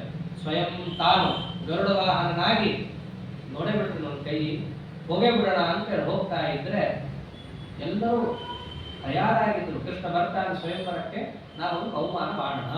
ಅವ್ರು ಅವಮಾನ ಮಾಡೋದು ಉದ್ದೇಶ. ಇಷ್ಟಿದ್ದಾಗ ಪರಮಾತ್ಮ ಯಾವಾಗ ಬರ್ತಾನೆ, ಸಭೆಯಲ್ಲಿ ಕಟಕೇಶಿಕರು ಇದ್ದರು, ಭೀಷ್ಮಕರಾಜನ ತಮ್ಮಂದು. ಅವರು ಪರಮಾತ್ಮ ನಮ್ಮ ರಾಜ್ಯದ ಮೇಲೆ ಹೋಗ್ತಾ ಇದ್ದಾನೆ ಅಂತ ಹೇಳಿ ಬೇರೆಯಿಂದ ಗೋವಿಂದ ಗೋವಿಂದ ಅಂತ ಪ್ರಾರ್ಥನೆ ಮಾಡ್ತಾರೆ. ಇವರು ಅಷ್ಟೇ ಭಕ್ತರ ಕಂಡ್ರೆ ನಿಲ್ಸೇ ಬಿಟ್ಟ ಗಾಡಿಯನ್ನ. ತಾನು ಗರುಡನಿಂದ ಕೆಳಗಿಳಿದು ಏನು ಅಂತ ಕೇಳದ, ಸ್ವಾಮಿ ನಮ್ಮಿಂದ ಒಂದು ಸೇವಾ ತಗೋಬೇಕು. ಏನು ಸೇವಾ? ನಮ್ಮ ರಾಜ್ಯದಲ್ಲಿ ಅಭಿಷೇಕ ಮಾಡ್ತೀವಿ, ಅದನ್ನ ಸೇವಾ ತಗೋಬೇಕು. ಎಲ್ಲ ನಿಂದೆ ದಿನಾ ಹೇಳ್ತೀವಿ, ಈಶಾವಾಸ್ಯವಿದಂ ಸರ್ವಜ್ಞ ಜಗತ್, ಏನು ಜಗತ್ತಿನಲ್ಲಿದೆಯೋ ಅದೆಲ್ಲ ನಿಂದು ಹೇಳ್ತಿರ್ತೀವಿ. ಅರ್ಪಣೆ ಮಾಡುವಂತ ಭಾಗ್ಯ ನಮ್ಗೆ ಕೊಡು ಸ್ವಾಮಿ ಅಂತ ಕೇಳಿದ್ದಕ್ಕೆ ಪರಮಾತ್ಮ ತಥಾಸ್ತು ಅಂತಂದ. ಇಂದ್ರದೇವರು ಮೇಲಿಂದ ಇಳಿದು ಬರ್ತಾರೆ. ಇಂದ್ರದೇವರಿಗೆ ಮೊದಲಿಂದಲೂ ತಮ್ಮ ಸಂಪತ್ತನ್ನು ಅರ್ಪಣೆ ಮಾಡಬೇಕು ಅಂತಿತ್ತು. ಇಂದ್ರದೇವರಿಗೆ ಮಥುರಾ ಪಟ್ಟಣದಲ್ಲಿ ಪರಮಾತ್ಮ ರಾಜ ಆಗ್ತಾನೆ ಅಂತ ಅಂದ್ಕೊಂಡು ತನ್ನ ಸಿಂಹಾಸನ ರೆಡಿ ಮಾಡಿಟ್ಟಿದ್ದ. ಪರಮಾತ್ಮ ಇಂಥ ಸಿಂಹಾಸನದಲ್ಲಿ ಕೂಡಬಾರ್ದು, ನನ್ನ ಸ್ವರ್ಗದ ಸಿಂಹಾಸನದಲ್ಲಿ ಕೂಡಬೇಕು ಅಂತಿತ್ತು. ಪರಮಾತ್ಮ ರಾಜನೇ ಆಗಲಿಲ್ಲ. ಈ ಉಗ್ರಸೇನಿಗೆ ಅವನೇ ತಂದು ಹಾಕ್ತಾನೆ, ಹಾಕಲೂ ಇಲ್ಲ. ಪರಮಾತ್ಮ ರಾಜ ಆಗ್ತಾನೆ ಅಂತ ಗೊತ್ತಾಯಿತು, ಪಟ್ಟಾಭಿಷೇಕ ಮಾಡ್ತಾರೆ ಅಂತ ಗೊತ್ತಾಯಿತು. ಆ ಕಟಕೇಶಿಕರೊಂದು ಸಿಂಹಾಸನ ರೆಡಿ ಮಾಡಿಟ್ಟಿದ್ರು, ಅದನ್ನು ತೆಗೆದು ಪಕ್ಕಕ್ಕೆ ಒಗಿತಾ ಇದ್ದಾರೆ ಇಂದ್ರ. ಇದ್ರ ಮೇಲೆ ಪರಮಾತ್ಮ ಕೂಡ ಹಾಗಿಲ್ಲ, ತನ್ನ ಸ್ವರ್ಗದಲ್ಲಿರುವ ಸಿಂಹಾಸನವನ್ನು ಬಂದು ಹಾಕ್ತಾ ಇದ್ದಾರೆ. ಇದ್ರ ಮೇಲೆ ಅಭಿಷೇಕ ಆಗ್ಬೇಕು ದೇವರಿಗೆ. ಅಷ್ಟು ತನ್ನ ಭಕ್ತಿಯನ್ನು ತೋರಿಸುವಾಗ ಒಂದು ಮಾತಂತಾನೆ ಇಂದ್ರ, ಸ್ವಾಮಿ ನನಗೆ ನೀವು ವಹಿಸಬೇಕು ಈ ಭಾಗ್ಯವನ್ನ, ನಿನಗೆ ಪಟ್ಟಾಭಿಷೇಕ ಮಾಡೋ ಭಾಗ್ಯ ನನಗೆ ಕೊಡಬೇಕು. ಕಟಕೇಶಿಕರು ಕೃಷ್ಣಾರ್ಪಣೆ ಹೇಳಿ, ಆದ್ರೆ ಎಲ್ಲ ನಾನು ನಿಂತು ನೋಡ್ತೀನಿ. ಎಲ್ಲಿದು ಆಹ್ವಾನ ಕೊಡೋದು, ಕರೆಸೋದು, ಅವ್ರಿಗೆ ಅದರಾತಿಥ್ಯ ಎಲ್ಲ ನನ್ನ ಜವಾಬ್ದಾರಿ ಅಂತ ನಿಂದ. ಹಾಗೆ ಆಗಲಿ ಆ ಸೇವೆ ಮಾಡುವುದು ಪರಮಾತ್ಮ ಹೇಳಿದಾಗ ಎಲ್ಲರಿಗೂ ಹೇಳಿ ಕಳಿಸ್ಬೇಕಲ್ಲ. ವಿಶೇಷವಾಗಿ ಜರಾಸಂಧನಿಗೆ ಹೋಗ್ತಾನೆ. ಪರಮಾತ್ಮನ ಅಭಿಷೇಕ ಆಗ್ತಾ ಇದೆ, ಎಲ್ಲರೂ ಬರ್ತಕ್ಕದ್ದು ಬನ್ರಿ ವಿಜ್ಞಾಪನೆ ಎಲ್ಲ ಬರಬೇಕು. ಬರೆದಿದ್ರೆ ಅವ್ರ ತಲೆ ಮೇಲೆ ವಜ್ರ ಪ್ರಹಾರ ಮಾಡ್ತೀನಿ ಅಂತ ಹೇಳ್ತಾರೆ. ತಲೆ ಬಗ್ಗಿಸ್ಕೊಂಡು ಹೋಗ್ಬೇಕು ಎಲ್ಲರೂ. ಜರಾಸಂಧನಿಗೆ ಏನ್ ಮಾಡಲಿ ಅಂತ ಪೀಕ್ಲಾಟ. ಈಗ ಹೋದ್ರೆ ಅದಕ್ಕೊಂದು, ಹೋಗ್ಲಿಲ್ಲ ಅಂದ್ರೆ ಇವ್ ತಲೆ ಮೇಲೆ ಹಾಕ್ತಾರೆ. ಇನ್ನೊಂದು ತಲೆಯಲ್ಲಿ ಬಂತು, ಕೃಷ್ಣನ ಬಲ ಇದೆ ಅಂತ ಹಾರಾಡ್ತಾ ಇದ್ದಾನೆ. ಇದೇ ಇಂದ್ರ ಏನೂ ಹಾರಾಡ್ತಿರ್ಲಿಲ್ಲ. ಅಂಥೇಳಿ ಅದು ಮನಸ್ಸಿಗೆ ಬಂತು. ಇಂದ್ರದೇವರಿಗೆ ಅದು ಅನ್ನಿಸ್ತು. 4 ಜನರು ಪರವಾಗಿಲ್ಲ ಬರದೇ ಇದ್ದೆ ಅಂತಂದ. ರುಕ್ಮಿ, ಜರಾಸಂಧ, ಸಾಲ, ಶಿಶುಪಾಲ, ಚಂದ್ರಚತುಷ್ಟಯ ಅಂತ ಇವರು ಬರದೇ ಇದ್ರೆ ಪರವಾಗಿಲ್ಲ ಅಂತ ಹೇಳಿದಾಗ ಸ್ವಲ್ಪ ಉಸಿರು ಬಿಟ್ಟ ಜರಾಸಂಧ. ಅಬ್ಬ ಸದ್ಯ ನಾನು ಬಿಟ್ಟಲ್ಲ. ಭೀಷ್ಮಕರಾಜನು ಆ ಪಟ್ಟಾಭಿಷೇಕಕ್ಕೆ ಹೋಗಿರ್ತಾನೆ. ಪಟ್ಟಾಭಿಷೇಕಕ್ಕೆ ಹೋದಾಗಲೇ ಪರಮಾತ್ಮ ಭೀಷ್ಮಕರಾಜನನ್ನ ಕೇಳಿ, ಭೀಷ್ಮಕ ನಿನ್ನ ಮಗಳನ್ನು ಯಾರು ಅಂತ ಅನ್ಕೊಂಡಿದ್ದೀಯ? ಸಾಕ್ಷಾತ್ ಪರಾತ್ಪರ ಲಕ್ಷ್ಮೀದೇವಿ. ಅವಳನ್ನು ಸ್ವಯಂವರಕ್ಕೆ ಇಡೋ ವಸ್ತುನೇ ಅಲ್ಲ. ಯಾರಿಗೆ ವರ ಗೊತ್ತಿಲ್ಲ ಅವನನ್ನ ಯಾರು ಅಂತ ಗೊತ್ತು ಮಾಡೋಕ್ಕೋಸ್ಕರವಾಗಿ ಸ್ವಯಂವರ ಅಂತ ಇಡಬೇಕು. ನಿನ್ನ ಮಗಳು ಅಂತ ಯಾರು ಅಂತ ಗೊತ್ತಿದೆ, ನಾನು ಯಾರು ಅಂತ ಗೊತ್ತಿದೆ, ಅವಳು ನನಗೇ ಸಲ್ಲಬೇಕಾದವಳು ಅನ್ನೋದು ಗೊತ್ತಿದೆ. ಅಷ್ಟು ಗೊತ್ತಿದ್ರು ಸ್ವಯಂವರ ಯಾಕಿಟ್ಟಿ? ಗೊತ್ತಾಗಲಿಲ್ಲ ಸ್ವಾಮಿ, ನನ್ನ ಮಗ ಅವನೇ ಪ್ರಾಬಲ್ಯ, ನನ್ನೇನಿಲ್ಲ, ಎಲ್ಲ ರುಕ್ಮಿ ಕೈಯಲ್ಲಿದೆ. ಅವ್ರು ನಿನ್ನ ಕೈಯಲ್ಲೇನಿಲ್ಲ ಅಷ್ಟೇ. ನಾನೇನೋ ರುಕ್ಮಿಣಿಗೆ ಮೋಹಗೊಂಡು ನಿಮ್ಮ ಮಗಳನ್ನು ಕೇಳ್ತಿಲ್ಲ ಅಂತ ಹೇಳಿ ಭೀಷ್ಮಕರಾಜನಿಗೆ ತನ್ನ ವಿಶ್ವರೂಪ ತೋರಿಸ್ತಾನೆ. ತನ್ನ ವಿಶ್ವರೂಪದಲ್ಲಿ ತನ್ನದೇ ಸ್ತ್ರೀ ರೂಪಗಳನ್ನು ತೋರಿಸಿದ್ರೆ ಲಕ್ಷ್ಮೀದೇವಿಯ ಸೌಂದರ್ಯ ಏನೂ ಅಲ್ಲ. ಮುಂದೆ ಪರಮಾತ್ಮನ ಸೌಂದರ್ಯದ ಮುಂದೆ ಲಕ್ಷ್ಮೀದೇವಿ ಏನೂ ಅಲ್ಲ. ಮೋಹಿನಿ ಅವತಾರದಲ್ಲಿ ಲಕ್ಷ್ಮೀದೇವಿನೇ ಅಂತಾಳೆ ಈ ಮಾತನ್ನ. ನನ್ನ ಪುಣ್ಯ, ಪರಮಾತ್ಮ ಇಷ್ಟು ಚೆನ್ನಾಗಿದ್ದಾನೆ, ಅವನೊಬ್ಬನೇ ಇದ್ದಾನೆ ಅಂತ ನನ್ನನ್ನು ವಿವಾಹ ಆಗಿದ್ದಾನೆ. ಅದೇ ಒಂದು ವೇಳೆ ನನ್ನನ್ನು ಹೊರತುಪಡಿಸಿದ ಬೇರೆ ಜೀವನ ಏನಾದ್ರು ಇದ್ದಿದ್ರೆ ನನ್ನನ್ನು ನೋಡ್ತಿರ್ಲಿಲ್ಲ ದೇವರು ಅಂತ ನೋಡು. ಲಕ್ಷ್ಮೀ ದೇವಿಗಿಂತಲೂ ಕೋಟಿ ಪಟ್ಟು, ಅನಂತ ಕೋಟಿ ಪಟ್ಟು ಸೌಂದರ್ಯೋಪೇತವಾದ ಪರಮಾತ್ಮನ ಸ್ತ್ರೀ ರೂಪಗಳಿದ್ದಾರೆ. ಅದನ್ನು ತೋರಿಸಿ ಹೇಳ್ತಾರೆ, ನೋಡು, ಸ್ತ್ರೀಗೆ ಮೋಹಗೊಂಡು ಹೇಳಿದ್ದಲ್ಲ, ಅವಳು ನನಗೆ ಸೇರಬೇಕಾದವಳು. ಆದ್ದರಿಂದ ನೀನು ತಂದೆ ಕನ್ಯಾದಾನ ಮಾಡೋದು, ನೀನು ಹೇಳ್ಬಿಡೋದನ್ನ ಅಂತ. ಏನ್ ಮಾಡ್ಲಿ ನಾನು ಅಲ್ಲೇ ಇದ್ದು ಕರೆದ, ಗಂಟೆ ಬಾರಿಸಿ ಇಮಾಂ ಕನ್ಯಾ ಪ್ರದಾಸ್ಯಾಮಿ ಪ್ರದಾಸ್ಯಾಮಿ ಪ್ರದಾಸ್ಯಾಮಿ ಅಂತ ಹೇಳಿ ವಾಚಾ ದತ್ತಾಮಯ ಕನ್ಯಾ ಅಂತ ಹೇಳಿ ಭೀಷ್ಮಕರಾಜನ ಕೈಯಲ್ಲಿ ಸಂಕಲ್ಪ ಮಾಡಿಸ್ಬಿಡ್ತಾರೆ ಪರಮಾತ್ಮ. ನನ್ನ ಮಗಳು ನಿನಗೆ ಸೇರಿದವಳು, ಆಯ್ತಲ್ಲ, ನಾನು ಯಾವಾಗ ಬೇಕಾದ್ರೆ ತಗೊಂಡು ಹೋಗ್ತೀನಿ, ನಿನ್ನ ಮಗ ನಿಮ್ಮ ಮನೇಲಿ ಇಟ್ಕೋ ಅಂತ ಹೇಳಿ ಪರಮಾತ್ಮ ಇಟ್ಬಿಟ್ಟಿರ್ತಾರೆ. ಆದ್ದರಿಂದ ಪರಮಾತ್ಮ ರುಕ್ಮಿಣಿಯನ್ನ ಅಪಹರಣ ಮಾಡಿದ್ದಲ್ಲ. ಅವರ ಮನೆಯಲ್ಲಿ ತನ್ನ ವಸ್ತು ಇಟ್ಟಿದ್ದ, ತಾನು ತಗೊಂಡು ಬಂದ ಅಷ್ಟೇ. ಇಷ್ಟು ಸಂಕಲ್ಪ ಮಾಡಿಸಿದ್ದೆ ತಡ ಎಲ್ಲರಿಗೂ ಪಟ್ಟಾಭಿಷೇಕ ಸುದ್ದಿ ಹೋಗೇ ಬಿಡ್ತು. ಕೃಷ್ಣನಿಗೆ ಅವರ ಅಪ್ಪ ಕನ್ಯಾದಾನ ಮಾಡಿಕೊಟ್ಟ, ಇದು ಬಂತು. ರುಕ್ಮಿಗೂ ಸುದ್ದಿ ಹೋಯ್ತು. ರುಕ್ಮಿ ಅಂದ, ನೀನ್ ಮಾಡಿದ್ದು ಊರ್ಜಿತನೇ ಅಲ್ಲ, ನನ್ನನ್ನ ಬಿಟ್ಟು ನೀ ಹೆಂಗ್ ಮಾಡ್ತೀನಿ, ಊರ್ಜಿತನೇ ಅಲ್ಲ ಅಂತಂದ. ನೀ ಏನಾರ ಮಾಡ್ಕೊಂಡು ಹೋಗು ಅಂತ ಹೇಳಿ ಭೀಷ್ಮಕರಾಜ ತಲೆನೂ ಕೆಡಿಸ್ಕೊಳ್ಳಿಲ್ಲ. ಆಯ್ತಲ್ಲ, ರಾಜ ಬರಬೇಕು ಅಂತಿತ್ತು ಸ್ವಯಂವರಕ್ಕೆ, ಇವ್ನು ರಾಜ ಆಗೋಲ್ಲ. ಈಗ ನಾಳೆ ಬರ್ತಾರೆ, ಮತ್ತೆ ಅದೇ ಕಥೆ ಆಗುತ್ತೆ. ಆಗ ವಿಧಿ ಇಲ್ಲದೆ ಜರಾಸಂಧ ಏನ್ ಮಾಡ್ತಾರೆ, ಸ್ವಯಂವರ ರದ್ದು ಮಾಡ್ತಾರೆ. ಸ್ವಯಂವರ ರದ್ದಾಯಿತು, ಅವಮಾನ ಆಯಿತು. ತಲೆ ಮೇಲೆ ಕೈ ಹೊತ್ತುಕೊಂಡು ಕೂತಂತಹ ಜರಾಸಂಧನ ಹತ್ರ ಸಾಲವನ್ನು ಹೇಳ್ತಾನೆ, ಗುರುಗಳೇ ನನ್ನೊಂದು ಮಾತು, ತಾವು ಸಿಟ್ಟು ಮಾಡ್ಕೊಳ್ಳಲ್ಲ ಅಂತ ಹೇಳ್ತೀನಿ. ಕೃಷ್ಣನ್ನ ನಮ್ಮ ಕೈಯಲ್ಲಿ ಕೊಲ್ಲಕ್ಕಾಗಲ್ಲ. ಜರಾಸಂಧ ಕಣ್ಣು ತೆಗೆದು ಸಾಲವನ್ನು ನೋಡ್ತಾನೆ. ಒಂದ್ಸರ್ತಿ ಮುರಿದೋಗಿರುತ್ತೆ ಜರಾಸಂಧನಿಗೆ. ಇಂಡೈರೆಕ್ಟ್ ಆಗಿ ಬೈದಂಗೆ ಅಲ್ಲ, ನಿನ್ ಯೋಗ್ಯತೆ ಇಲ್ಲ ಕೊಲ್ಲೋದು ಅಂತ. ತಕ್ಷಣ ಸಾಲವನ್ನ ನೋಡ್ತಾ ಆಯ್ತು, ಏನ್ ಮಾತಾಡ್ತಾನೆ ಮಾತಾಡಿ, ಸಿಟ್ಟು ಮಾಡ್ಕೋಬೇಡ್ರಿ ಅಂತ ಸಾಲ ಶುರು ಮಾಡಿದಾಗ ಅವನು ಕೊಲ್ಲಕ್ಕೊಬ್ಬ ಇದಾನಂತೆ, ಖಾಲಿಯವನ ಅಂತ. ಅವನು ಕರ್ಕೊಂಬರೋಣ, ಅವನನ್ನು ಕೊಲ್ಲಕ್ಕೆ ಹುಟ್ಟಿದಾಗಂತೆ. ನಾವ್ಯಾಕೆ ಕಷ್ಟಪಡಬೇಕು? ಕೃಷ್ಣ ಹೋಗೋದಷ್ಟೇ ತಾನೆ ನಮ್ಮ ಗುರಿ. ನಮ್ಮ ಈಗೋ ಅಂತಾರಲ್ಲ, ಅದರ ಸ್ಯಾಟಿಸ್ಫ್ಯಾಕ್ಷನ್ ಅಲ್ಲ, ಕೃಷ್ಣ ಹೋಗೋದು ಮುಖ್ಯ. ಅವನಿದ್ದಾನಂತ, ಅವನನ್ನು ಕರ್ಕೊಂಬರೋಣ ಅಂತ ಹೇಳಿದಾಗ ಒಲ್ಲದ ಮನಸ್ಸಿನಿಂದ ಜರಾಸಂಧ ಹೂ ಅಂತಾನೆ ಕರ್ಸಕ್ಕೆ. ಆ ಕಾರ್ಯವನ್ನ ಕರೆಸ್ತಾ ಇದ್ದಾಗ ಅವನು 3 ಅಕ್ಷೋಹಿಣಿ ಸೇನೆಯನ್ನು ಅವನು ತಗೊಂಡು ಬರ್ತಾ ಇರೋದು. ಎಲ್ಲೆಲ್ಲಿ ಆ ಸೇನೆ ಠಿಕಾಣಿ ಕೊಡುತ್ತೋ ಆ ಸೇನೆಯ ಮಲಮೂತ್ರದ ನದಿ ಆಗೋಯ್ತು ಅಂತ ಹೇಳ್ತಾರೆ ಹರಿವಂಶದಲ್ಲಿ. ಅಷ್ಟು ಸೇನೆಯನ್ನು ಅವನು ತಗೊಂಡು ಬರ್ತಿದ್ದಾನೆ. ಹಿಮಾಲಯದ ಹತ್ರ ಬಂದಾಗ ನಾರದರು ಭೇಟಿ ಆಗ್ತಾರೆ. ನಾರದರು ಸಿಕ್ಕಾಗ, ಏನು ಬಮನ್ ಯಾರು ನೀನು? ನಾರದ. ನೀ ಯಾರು? ನಾ ಕಾಲಿಯವನ. ಕೃಷ್ಣನ್ ಕೊಲ್ಲಕ್ಕೆ ಬರ್ತಾ ಇದ್ದೀನಿ. ಬಹಳ ಒಳ್ಳೇದು, ಇರೋ ಯಾರಿಗೂ ಆಗಿಲ್ಲ, ಕೃಷ್ಣನ್ ಕೊಲ್ಲಕ್ಕೆ ಹೋಗ್ತಿದ್ದೀಯಾ? ಸರಿ. ಕೃಷ್ಣ ಹೇಗಿದ್ದಾನೆ ಗೊತ್ತಾ? ಗೊತ್ತಿಲ್ಲ. ಅಲ್ಲೋ, ಋಷಿಗಳಿಗೇನೆ ತಪಸ್ ಮಾಡಿದ್ರೆ ಸಿಕ್ಕಿಲ್ಲ, ನಿನಗೆ ಹೆಂಗ್ ಕಾಣಿಸ್ಕೋತಾನವನು? ಆತ್ಮಾವಾರೇ ದ್ರಷ್ಟವ್ಯ, ಶ್ರೋತವ್ಯ, ಮಂತವ್ಯ, ನಿಧಿಧ್ಯಾಸನವ್ಯ. ಶ್ರವಣ ಮನನ ನಿಧಿಧ್ಯಾಸನ ಮಾಡದವರಿಗೆ ಅವನು ನಗಾಟ ಹೊಡೆದು ಸಿಗಲ್ಲ. ನೀನು ಪಾಪಾತ್ಮ ದುರಾತ್ಮ, ನಿನಗೆ ಹೆಂಗ್ ಸಿಗ್ತಾನೋ ಗೊತ್ತಾ ಕೃಷ್ಣ?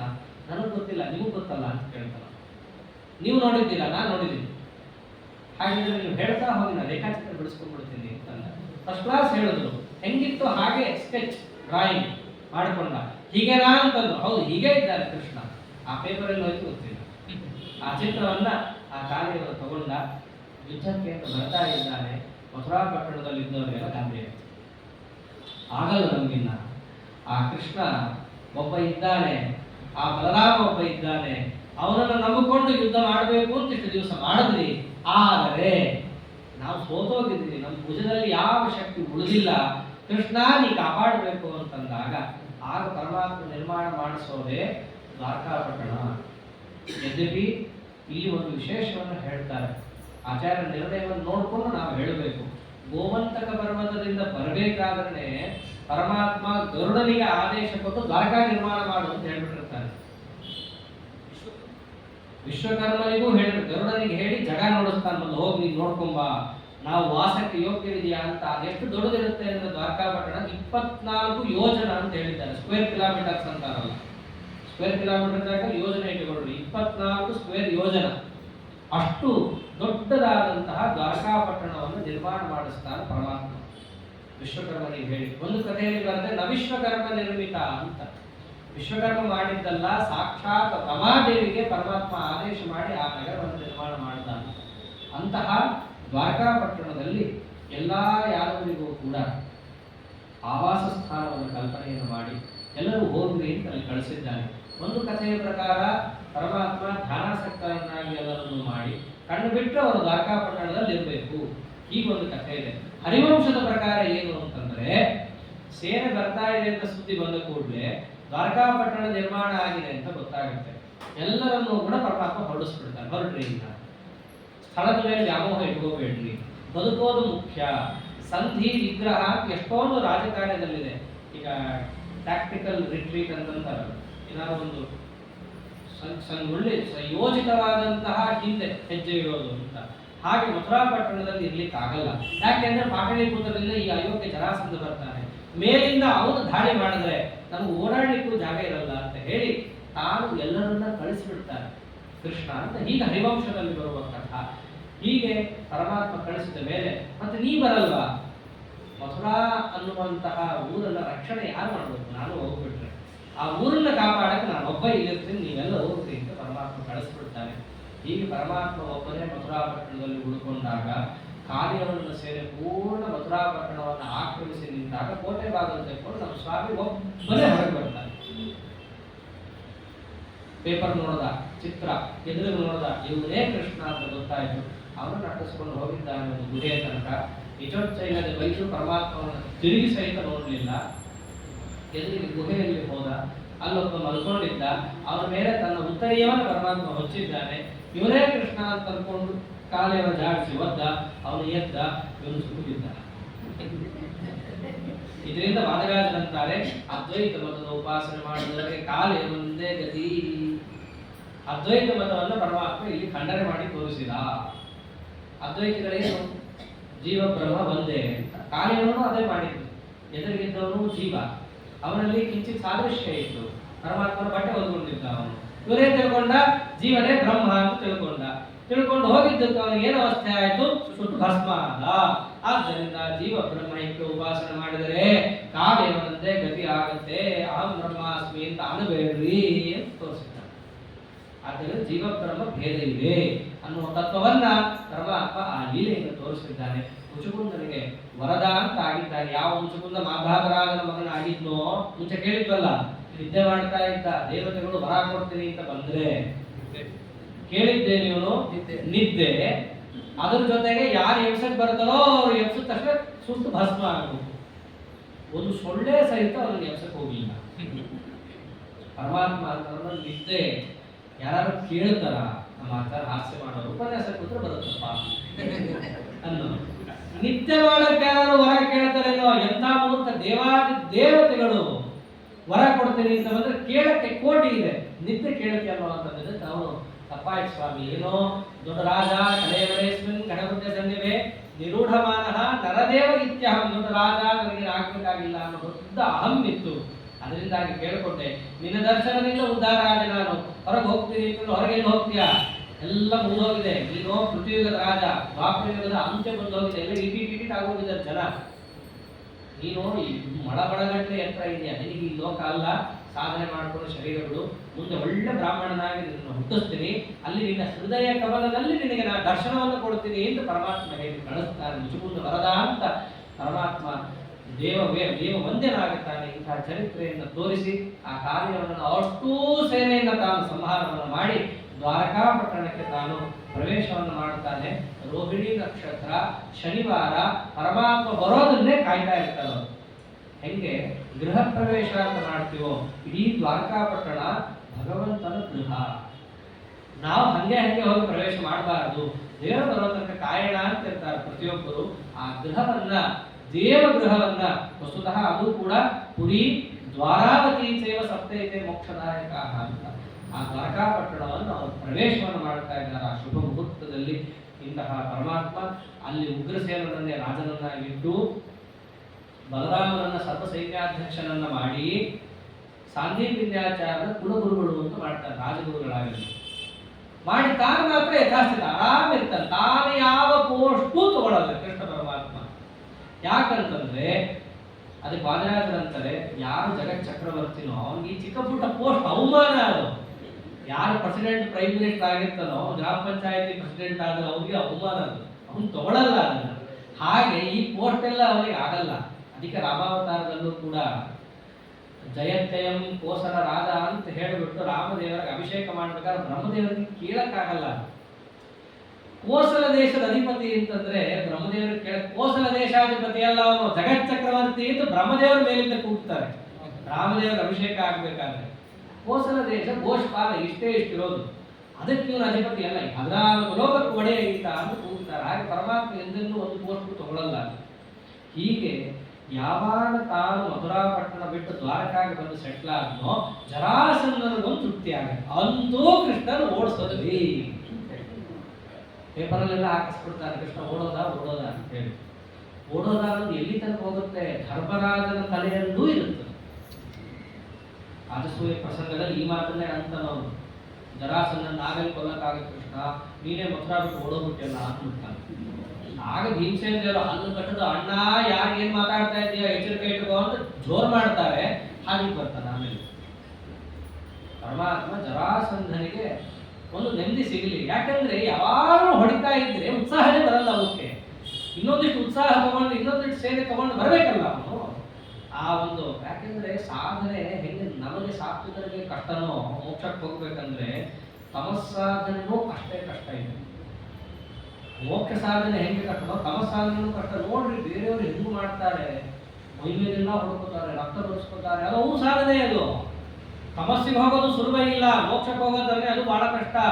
ಹಂಗೆ ಮೋಕ್ಷದಲ್ಲಿ ಹೆಂಗೆ ಆನಂದಾತಿಶಯನೋ ತಮಸ್ನಲ್ಲಿ ದುಃಖಾತಿಶಯ ಪಡೋದಕ್ಕೂ ಕಷ್ಟ ಇದೆ. ಅಂತಂತ ಸುಖ ಪಡಿಬೇಕಂದ್ರೆ ಅಂತಂತ ಸಾಧನೆ ಹೆಂಗೋ, ಅಂತಂತ ದುಃಖವನ್ನು ಪಡೆಯಬೇಕಂದ್ರು ಅಂತಂತ ದೊಡ್ಡ ದ್ವೇಷವನ್ನೇ ಮಾಡಬೇಕು. ಎಲ್ಲದಕ್ಕಿಂತ ದೊಡ್ಡ ದ್ವೇಷ ಯಾವುದು? ರಮಾನಾರಾಯಣ ವಿಯೋಗ ಚಿಂತನ. ದೇವರಿಗೂ ಲಕ್ಷ್ಮೀ ದೇವಿಗೂ ಕೂಡ ವಿಯೋಗವನ್ನು ಚಿಂತನೆ ಮಾಡೋದಿದೆಯಲ್ಲ, ದೊಡ್ಡ ಅಪರಾಧ. ಬರೀ ಅಷ್ಟೇ ಅಲ್ಲ, ವೇದ ಅಂತಂದ್ರೆ ಸಾಕ್ಷಾತ್ ಲಕ್ಷ್ಮೀ ದೇವಿ. ಆ ವೇದವು ನಾರಾಯಣನನ್ನ ಹೇಳಲ್ಲ ಅಂತಂದ್ರೆ ಲಕ್ಷ್ಮೀ ದೇವಿಗೂ ನಾರಾಯಣನಿಗೂ ಕೂಡ ಬೇರ್ಪಡಿಸಿದಂತಲೇ ಆಯಿತು. ವೇದ ಅಖಿಲಾಂ ನಾಯೈಕ ವೇದ್ಯೋ ಹರಿ ಅಂತೇನು ತತ್ವ ಇದೆ. ಈ ತತ್ವದಿಂದ ನಾವು ಚ್ಯುತರಾದ್ರಿ ಅಂತಂದ್ರೆ, ವೇದೈಕ ಸಮಧಿಗಮ್ಯ ಶಾಸ್ತ್ರೈಕ ಸಮಧಿಗಮ್ಯ ಶ್ರೀಹರಿ ಅನ್ನೋದನ್ನು ಬಿಟ್ವಿ ಅಂತಂದ್ರೆ ಅದು ಪರಮಾತ್ಮನಿಗೂ ಲಕ್ಷ್ಮೀ ದೇವಿಗೂ ವಿಯೋಗ ಚಿಂತನೆ ಮಾಡಿದಂತೆಯೇ. ಮುಂದೆ ಮಾಡಿದ ದುರ್ಮತಗಳೆಲ್ಲ ಮಾಡಿದ್ದು ಇದೇನೆ. ವೇದಗಳೆಲ್ಲ ಯಾರನ್ನು ಹೇಳುತ್ತೆ? ಕರ್ಮವನ್ನು ಹೇಳುತ್ತೆ, ಅವನನ್ನು ಹೇಳುತ್ತೆ, ಇವನನ್ನು ಹೇಳುತ್ತೆ ಅಂತ ಹೇಳಿ ವೇದವನ್ನ ಪರಮಾತ್ಮನಿಂದ ದೂರ ಮಾಡಿ ವಿಯೋಗ ಚಿಂತನೆಯನ್ನೇ ಆಮೇಲೆ ಮಾಡಿದ್ದು. ಇದಕ್ಕೇನೆ ಮೂರ್ತಿಮಂತಾದ ಕಥೆ ರುಕ್ಮಿಣಿ ಮದುವೆ ಅಂತ ಮಾಡ್ತೀವಿ. ಯಾರ ಜೊತೆ? ಮಾನಂ ಶಿಶುಪಾಲವರಂ ಹತ್ವಾ ಭೈಷ್ಮಿ ಅವಾಪ ಶಿಶುಪಾಲವರಂ. ಜರಾಸಂಧ ಸಭೆಯಲ್ಲಿ ಕೂತು ಹೇಳ್ತಾನೆ, ಯಾರಿಗೂ ಕೂಡ ಅಭ್ಯಂತರ ಇಲ್ಲದಿದ್ದರೆ, ಅವನನ್ನೋ ಮಾತು ಹರಿವಂಶದಲ್ಲಿ ಬರುತ್ತೆ, ಯಾರಿಗೂ ಅಭ್ಯಂತರ ಇಲ್ಲದಿದ್ದರೆ ನಂದೊಂದು ಮಾತು, ನಮ್ಮ ರುಕ್ಮಿಣಿಯನ್ನ ಶಿಶುಪಾಲನೆಗೆ ಕೊಟ್ಟು ವಿವಾಹ ಮಾಡೋಣ. ಯಾವ ವಿವಾಹಕ್ಕೆ ತಾನೇ ಅಡ್ಡ ಹಾಕಿದ್ದ ಮುಂಚೆ, ನಾವು ಕ್ಷತ್ರಿಯರು ಮಾಡಬಾರದು ಅಂತ ವಿಧಿಯಿಂದ ತಾನು ಕೆಳಗೆ ಇಳಿದು ಅವನೇ ಹೇಳಬೇಕಾಯ್ತು. ಶಿಶುಪಾಲನೆಗೆ ಎಲ್ಲಾ ತಪ್ಪಿ ಕಡೆಗೆ ನನ್ನ ಹತ್ರ ಬಂತಲ್ಲ ಅಂತ ಅವನಿಗೆ ಮಾನಂ ಶಿಶುಪಾಲನ, ಶಿಶುಪಾಲನನ್ನ ವರ ಅಂತ ಮಾಡಿ, ಹೆಂಗೆ ಒಬ್ಬ ಬ್ರಾಹ್ಮಣರಲ್ಲಿ ಒಂದು ಕನ್ಯೆ ಅಂತ ಗೊತ್ತು ಮಾಡಿ, ವರ ಅಂತ ಗೊತ್ತು ಮಾಡಿ, ಅವರಿಬ್ಬರು ಪರಸ್ಪರ ಮದುವೆ ಅಂತ ಮಾಡ್ತಾರೆ, ಹಂಗೆ ನಾವು ಮಾಡೋಣಪ್ಪ. ಈ ಕೃಷ್ಣ ಏನ್ ಮಾಡ್ತಾನೆ, ನಮ್ಮನೆ ಹುಡುಗಿನ ನಾವೊಬ್ಬ ಹುಡುಗನ ಗೊತ್ತು ಮಾಡಿಕೊಟ್ರೆ ಇವನ್ನೇನ ಧಾನ್ಯ ಮಾಡೋದು, ಸ್ವಯಂವರ ಅಂತಂದ್ರೆ ಎಲ್ಲರೂ ಬರ್ಬೇಕು, ಇಲ್ಲೇ ಒಂದು ಪ್ರಶ್ನೆಯೇ ಇಲ್ಲಲ್ಲ. ಹಿಂಗೆ ಮಾಡ್ಬಿಡೋಣ. ಕೃಷ್ಣನಿಗೆ ಸುದ್ದಿ ಹೋಗುತ್ತೆ, ಚಟವಟಿಕೆ ಎಲ್ಲ ಆಗಿದೆ. ಇವೆಲ್ಲ ಭಾಗವತದಲ್ಲಿ ಬರುತ್ತೆ. ಶುದ್ಧಾಂಗಾನ್ ಘೋರ ಸುಂದರ ಸಂಗತಾಂಸ್ತೆ ನಿರ್ವಿಶ್ಯ ಕರಣ ವಿವರಂ ಹರಪಂಗತಾಪಂ ರೂಪಂ ದೃಶಾಂ ದೃಶ್ಯವತಾಂ ಪರಮಾರ್ಥ ಲಾಭಂ ದಯಕ್ಷತಾಂ ಚಿತ್ತಮಪತ್ರಪಮ್ಮೆ ಅಂತ ರುಕ್ಮಿಣೀ ದೇವಿಯವರ ಮಧುರದಂತೆ ಪರಮಾತ್ಮ ತಾನು ಧಾವಿಸಿ ಬಂದು ರುಕ್ಮಿಣಿಯನ್ನ ಪಾಣಿಗ್ರಹಣವನ್ನ ಮಾಡಿ ಕರ್ಕೊಂಡು ಹೋಗ್ತಾರೆ ಪರಮಾತ್ಮ. ಇಷ್ಟೆಲ್ಲ ಸಂಕ್ಷೇಪವಾಗಿ ಹರಿವಂಶದಲ್ಲಿ ಹೇಳಿಬಿಡ್ತಾರೆ. ಇಷ್ಟೆಲ್ಲ ಹೇಳಿ ಭಾಗವತದಲ್ಲಿ ಇದರ ವಿಚಿತ್ರ ವರ್ಣನೆಯನ್ನು ಮಾಡಿದ್ದಾರೆ. ಕರ್ಕೊಂಡೇನೋ ಹೋಗ್ತಾರೆ. ಅದು ಹೇಗಿರುತ್ತೆ ಪರಿಸ್ಥಿತಿ? ಶಿಶುಪಾಲನಿಗೆ ಅವತ್ತಿನ ದಿವಸ ಇನ್ನೇನು ಮಾಂಗಲ್ಯ ಬಂಧನ ಆಗುತ್ತೆ ಅಂತ ತಾನು ಎಣ್ಣೆ ನೀರು ಹಾಕಿಸ್ಕೊಂಡು ಸುದ್ದಿ ನೀರು ಹಾಕಿಸ್ಕೊಂಡು ಅವರು ಕೂತಿರೋದು. ಅವನ ಸ್ಥಿತಿ ಇನ್ನೇನು ರುಕ್ಮಿಣಿ ಬರ್ತಾಳೆ ಅಂತ ಹೇಳಿ ಎಲ್ಲ ಮಂಗಲಾಷ್ಟಕ್ಕೆ ಹೇಳ್ಕೊಂಡು ಅಂತಪಟ ಹಿಡಿದಿದ್ದಾನೆ. ಈಗ ಅಲ್ಲಿ ತನಕ ನೋಡಬಾರ್ದು ಕನ್ಯಾನ್ನ. ವಾಸ್ತವದಲ್ಲಿ ಶಾಸ್ತ್ರದಲ್ಲಿರೋ ನಿಯಮ ಏನು? ಕನ್ಯಾ ನಿರೀಕ್ಷಣ ಮುಹೂರ್ತ ಅಂತ ಕರೀತಾರೆ ಅಂತಃಪಟದಲ್ಲಿ. ಕನ್ಯೆಯನ್ನ ಆಗ ನಿರೀಕ್ಷೆ ಮಾಡಬೇಕು. ಪ್ರಥಮ ನಿರೀಕ್ಷಣ ಮುಹೂರ್ತ, ಜೀರಿಗೆ ಬೆಲ್ಲ ಅಂತಿರಲ್ಲ, ಇದೇ ಅಲ್ಲಿ ತನಕ ನೋಡಬಾರ್ದು ಅಂತ. ಇನ್ನೇನು ಈಗ ಬರ್ತಾಳೆ ರುಕ್ಮಿಣಿ, ಆಗ ಬರ್ತಾಳೆ ರುಕ್ಮಿಣಿ ಇಟ್ಕೊಂಡು ಅವ್ರು ನಿಂತಿದ್ರೆ ಇವರೇನ್ ಮಾಡೋದು? ಪರದೆ ತೆಗೆದೇ ಬಿಟ್ರು. ಎಲ್ಲಿ ರುಕ್ಮಿಣಿ? ರುಕ್ಮಿಣಿ ಇಲ್ಲ, ಏನಿಲ್ಲ. ಮನೆ ಹೋಗಿ ಮಲ್ಕು ಓದ್ತಾ ಇದ್ದಾರೆ ಬ್ರಾಹ್ಮಣರು. ಜಹಾರ ರುಕ್ಮಿಣಿ ಕೃಷ್ಣ ಎತ್ಕೊಂಡು ಹೋದ ರುಕ್ಮಿಣಿಯನ್ನ. ಇನ್ನೇನಿದ್ದು ಮದುವೆ ಇಲ್ಲ, ಏನಿಲ್ಲ, ಹೋಗು ಅಂತ ಇದ್ದಾರೆ. ಅವನಿಗೆ ಎಂಥ ದುಃಖ ರೀ. ಇಲ್ಲೇ ನಾವು ಪೇಪರಲ್ಲಿ ನೋಡ್ತೀವಲ್ಲ, ಯಾರೋ ಮದುವೆ ನಿಂತು ಹೋದ್ರೆ ಪಾಪ ಅವ್ರ ಸ್ಥಿತಿ ಹೇಳಕ್ಕಾಗಲ್ಲ ನಮಗೆ. ಪೊಲೀಸ್ ಸ್ಟೇಷನ್ ತನಕ ಹೋಗ್ಬಿಡುತ್ತೆ. ಬಿದ್ದು ಹೊರಲಾಡ್ತಾರೆ ಅವನು, ಅವ್ರ ಕುಟುಂಬದವರು ಎಲ್ಲರೂ.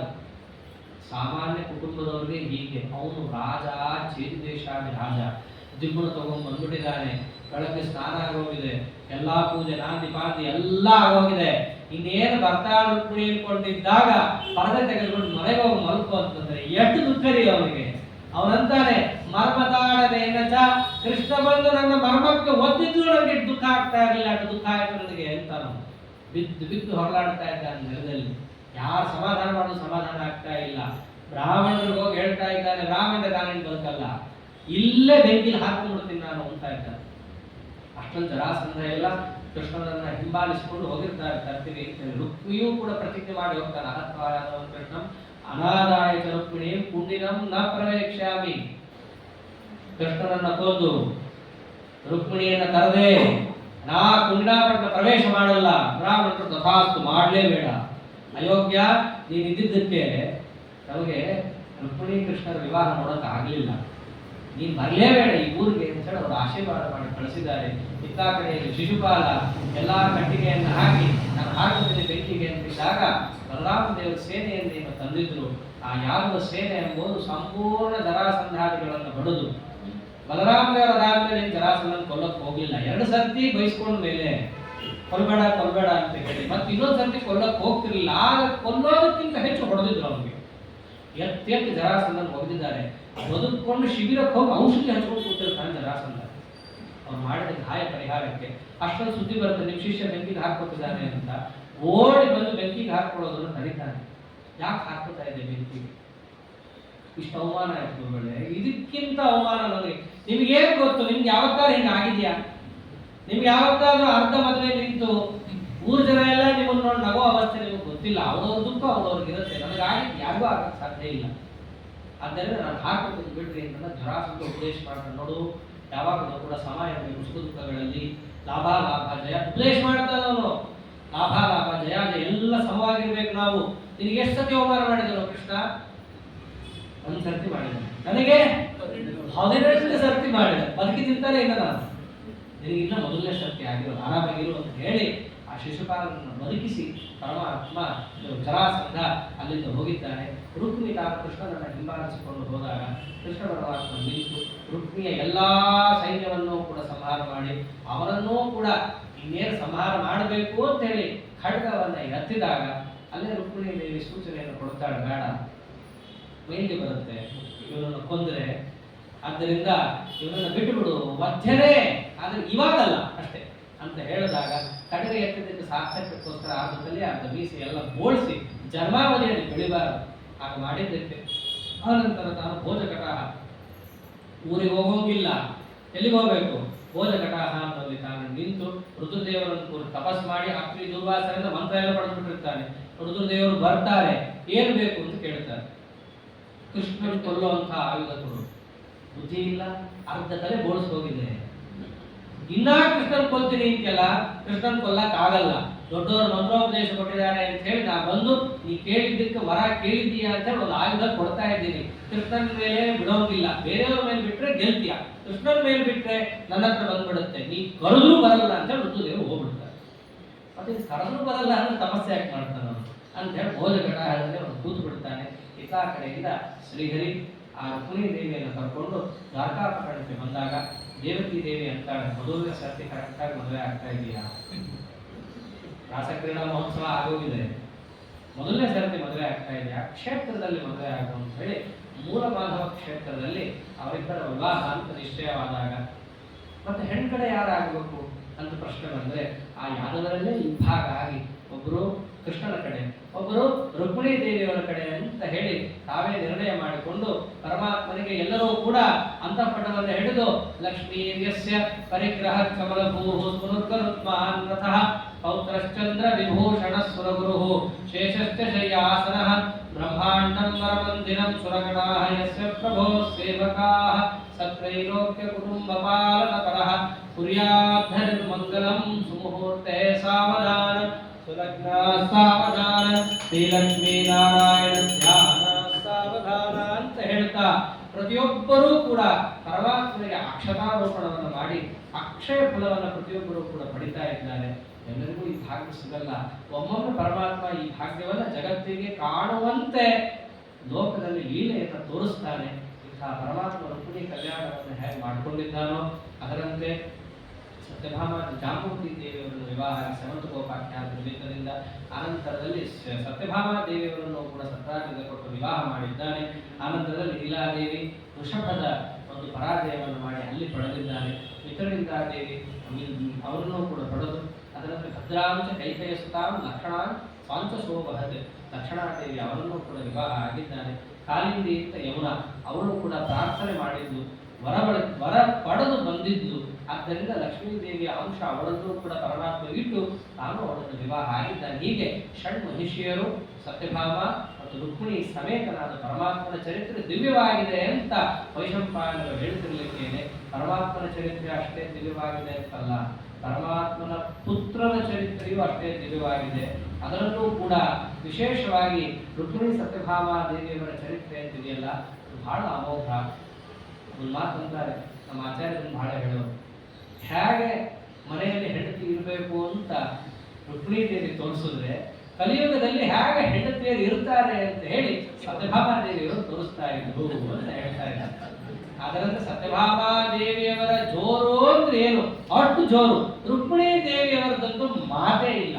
ಭಾಗವತದಲ್ಲಿ ರುಕ್ಮಿಣಿ ದೇವಿಯವರ ಚರಿತ್ರೆ ಬಂದಿದೆ. ಸತ್ಯಭಾಮ ದೇವಿಯವರ ಚರಿತ್ರೆಯನ್ನ ಹರಿವಂಶದಲ್ಲಿ ವಿಶೇಷವಾಗಿ ಹೇಳುತ್ತಾರೆ. ಅವರ ಹಠ ಎಷ್ಟಿತ್ತು, ಪಾರಿಜಾತದ ವಿಷಯದಲ್ಲಿ ಎಷ್ಟು ಇರುವುದು. ಸತ್ಯಭಾಮ ದೇವಿಯವರ ಲೀಲೆ ಇತ್ಯಾದಿ ಭಾಗವನ್ನ ನಾಳೆ ದಿವಸ, ಯಾಕೆ ಲಕ್ಷ್ಮೀ ತತ್ವ ಅನ್ನೋದು ಬಹಳ ಕಷ್ಟ ಅರ್ಥ ಮಾಡ್ಕೊಳ್ಳೋದು. ಭಗವತ್ ತತ್ವ ಎಷ್ಟು ಕಷ್ಟನೋ ಲಕ್ಷ್ಮೀ ತತ್ವನೂ ಕೂಡ ಅಷ್ಟೇ ಸೂಕ್ಷ್ಮ, ತಪ್ಪಾಗಿ ತಿಳಿದವರೇ ಹೆಚ್ಚು. ಆದ್ದರಿಂದ ಭಗವತ್ ತತ್ವದಂತೆ ಲಕ್ಷ್ಮೀ ತತ್ವವನ್ನು ಕೂಡ ಸರಿಯಾಗಿ ತಿಳ್ಕೋಬೇಕು ಅನ್ನೋ ಅಂಶವನ್ನ ಮುಂದೆ ವೈಶಂಪಾಯನರು ಯಾವ ರೀತಿಯಾಗಿ ತಿಳಿಸಿದ್ದಾರೆ ಇತ್ಯಾದಿ ಭಾಗವನ್ನ ನಾಳೆ ದಿವಸ ನೋಡೋಣ ಅಂತ ಹೇಳ್ತಾ ಅದೇ ಕಥಾಭಿಪ್ರಾಯ ಶ್ರೀಕೃಷ್ಣಾರ್ಪಣಮಸ್ತು. ಹರೇ ನಮಃ.